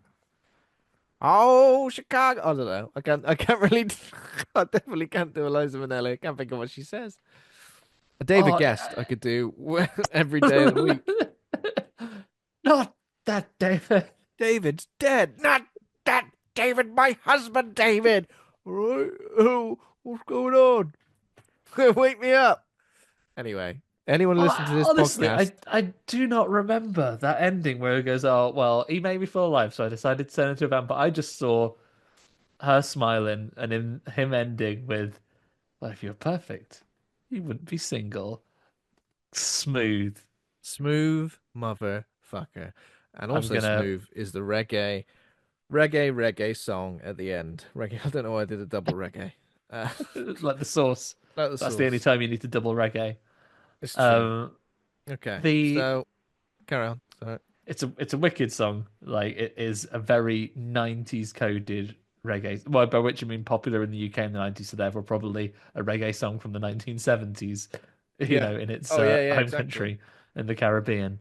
Um, but uh, we get a freeze frame of basically everyone who was in the film reprising the roles, almost as if with the events of the film over, they're all just play actors and they're all just fine, just going about their lives. Exactly. Um, yeah, and that's where we Yeah. close on Innocent Blood. What a bloody laugh! I loved this. It was really fun. I knew it'd be a good one to do. Okay, so bit of name game. Don't know if you got any lined up. I might I have a got a few. couple for you, Ben. Okay, so in terms What's of the premise here? synopsis, premise, Marie is a vampire with a thirst for bad guys, but when she fails to properly dispose of one of her victims, she bites off more than she can chew and faces a new immortal danger. Marie is a vampire with a very specific set of rules for victims, and in this film, she targets a young man in his first film career, sorry, his first role in a horror film, one of the later Halloween I sequels. knew you were going to But do then this when because she I was meets going to do him, this too. she finds out that he hasn't done anything wrong, so can't kill him. What is it? God damn it. I was looking through the list of mine. I'm thinking that's probably a good one to start with. Innocent Rudd. Innocent Rudd. Innocent I Rudd. guess you've also gone like a Labour MP. She's gone. Hang on a minute. The ageless 50-year-old 50-year-old star of Friends and Halloween five, Six. six, six. She's gonna kill him, but then finds out actually he's not a criminal all along. She's actually done nothing wrong. That's right. Very good. Innocent Rudd. Okay, Maria's a vampire, first for bad guys. When she fails to properly dispose of one of her victims, she's next door with one of them. Yeah. And Gennaro, who's in the next room, hears a noise, something dropping to the ground, thinking something terrible's happened, but goes in and actually she just dropped a mug. It's Innocent Thud. It's just an innocent thud. What is that there? What's happened? I just dropped my mug. Um, in this film, Marie is a vampire who bites off more than she can chew. Unfortunately, Gennaro isn't available to help her solve the mystery, but it turns out that there is nothing in the police handbook that says a golden retriever can't be her assistant to get rid of the vampires. Innocent. Is it innocent? Yeah, innocent still. Innocent dog? In what film is a loophole in the rules that says there's nothing that says a dog can't play basketball? Innocent airbud. Yeah, innocent bud. Jesus That's what we're Christ. after. Innocent bird. Oh Innocent no. bud. Oh man. I don't know about any of these others. Jesus. Maria is a vampire, the first for bad guys. When she fails to properly dispose of one of her victims, a violent mob boss. I'm just setting them all in the motel where they were. Yeah. She has a plumbing emergency next door, and Gennaro has to go in and and stop the leak. But there's nothing untoward about it, I imagine. Nothing untoward about it. Because it's an innocent flood. It's an innocent flood. Jesus. Um, in this one, Marie got a thirst for bad guys, but accidentally bites off more than she can chew when she brings back to life a horrible mobster as a vampire. And one day, when her and Gennaro return to their motel base, they worry that the baddies have infiltrated because there's horrible marks all over the floor. But it turns out it's okay. They just forgot to wipe their feet before they went out last time. I had that one as well. Innocent mud. Innocent mud. I was gonna make out that someone had like muddy shoes, and they've gone, "You just trod dog shit all in the carpet," and they've gone, "Actually, it's mud. Innocent." Innocent mud. I go, well, mud's just as bad. Well, it's not actually, is it? Probably the same amount of cleanup, but less of a stink. I think that might be all of them I've got, mate.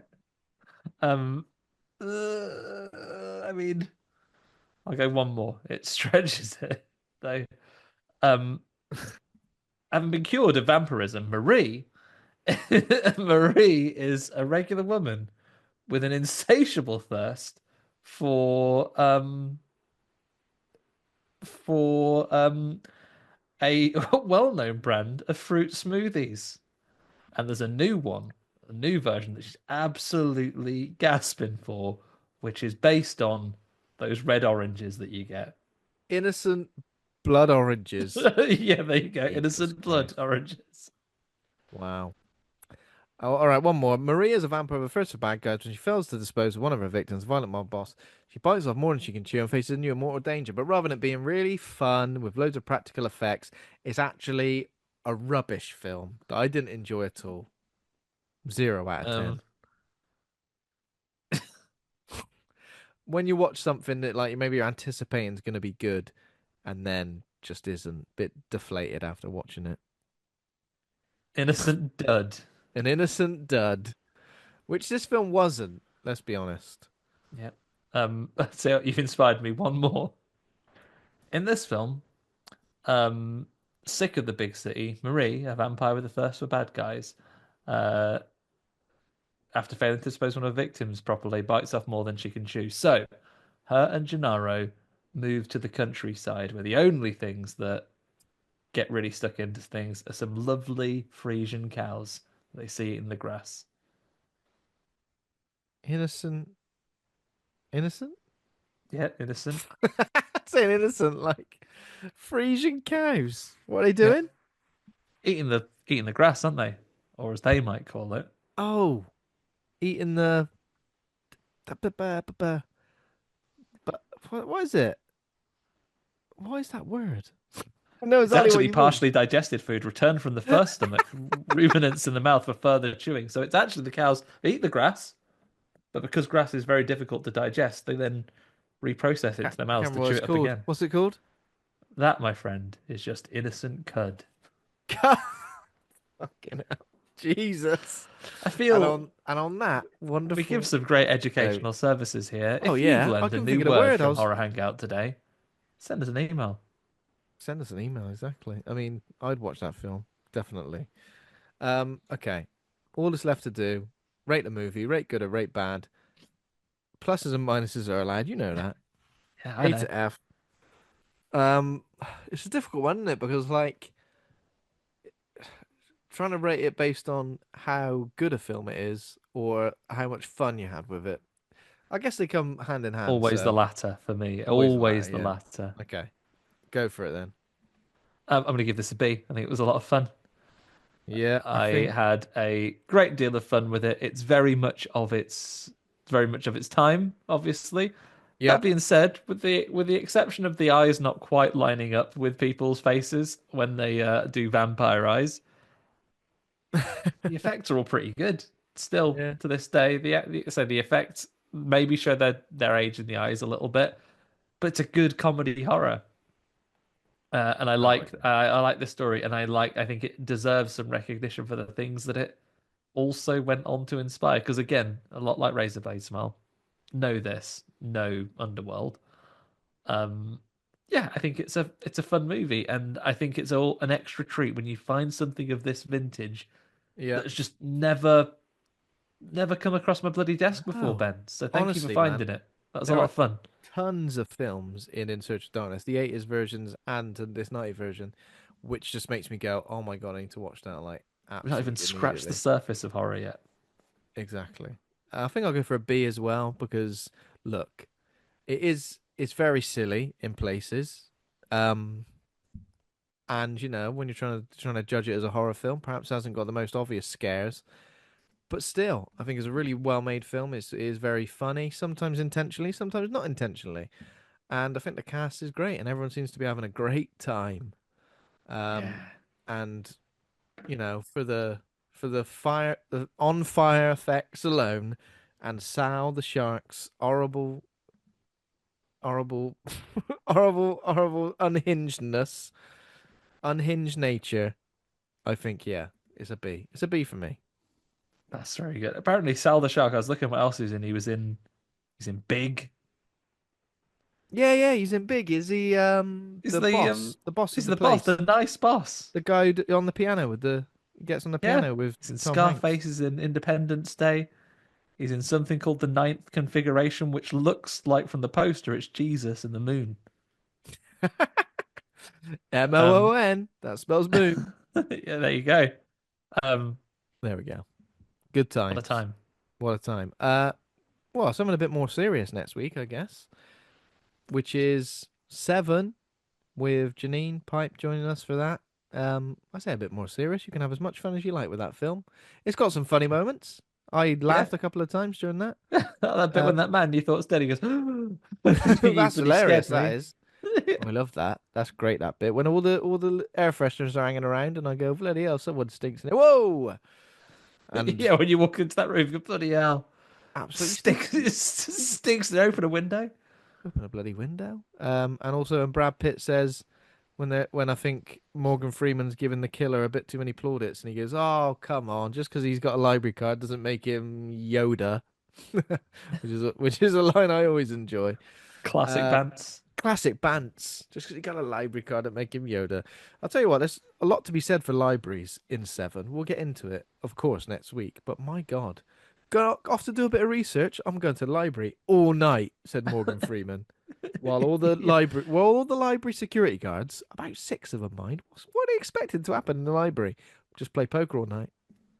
Yeah. Also, Stealing a Morgan living. Freeman solving the murder, part of your job. Do it during the day when the library's open, mate. Yeah, does a lot of overtime, this guy. Um, okay, so Thanks to everybody for listening. If you enjoyed the show, become a patron over at patreon.com/horror hangout. Thanks to our patrons over there. Thanks to Taj Easton for our theme music.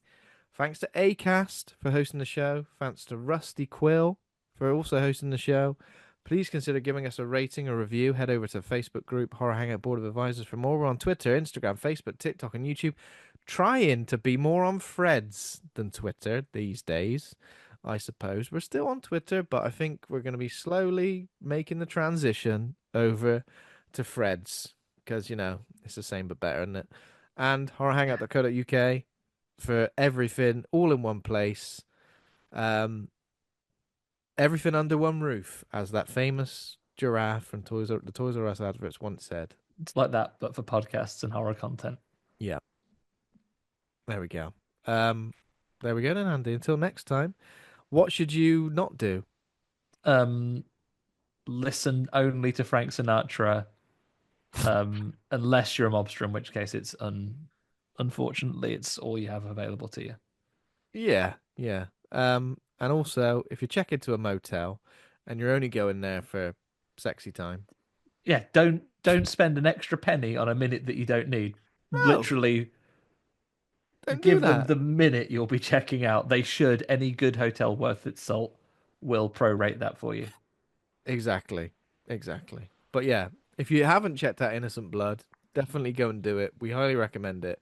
And it's something that we kind of try and think of as our brand, which is hangout movies. And I think this is a good hangout movie. So go and watch it Yeah. with friends, family. Maybe if you've got any mobsters in your family, get them They'll involved. enjoy the soundtrack, certainly. They'll enjoy the soundtrack. They'll enjoy Oh, having a mate, little. will they be into the reggae at the end? Oh my God.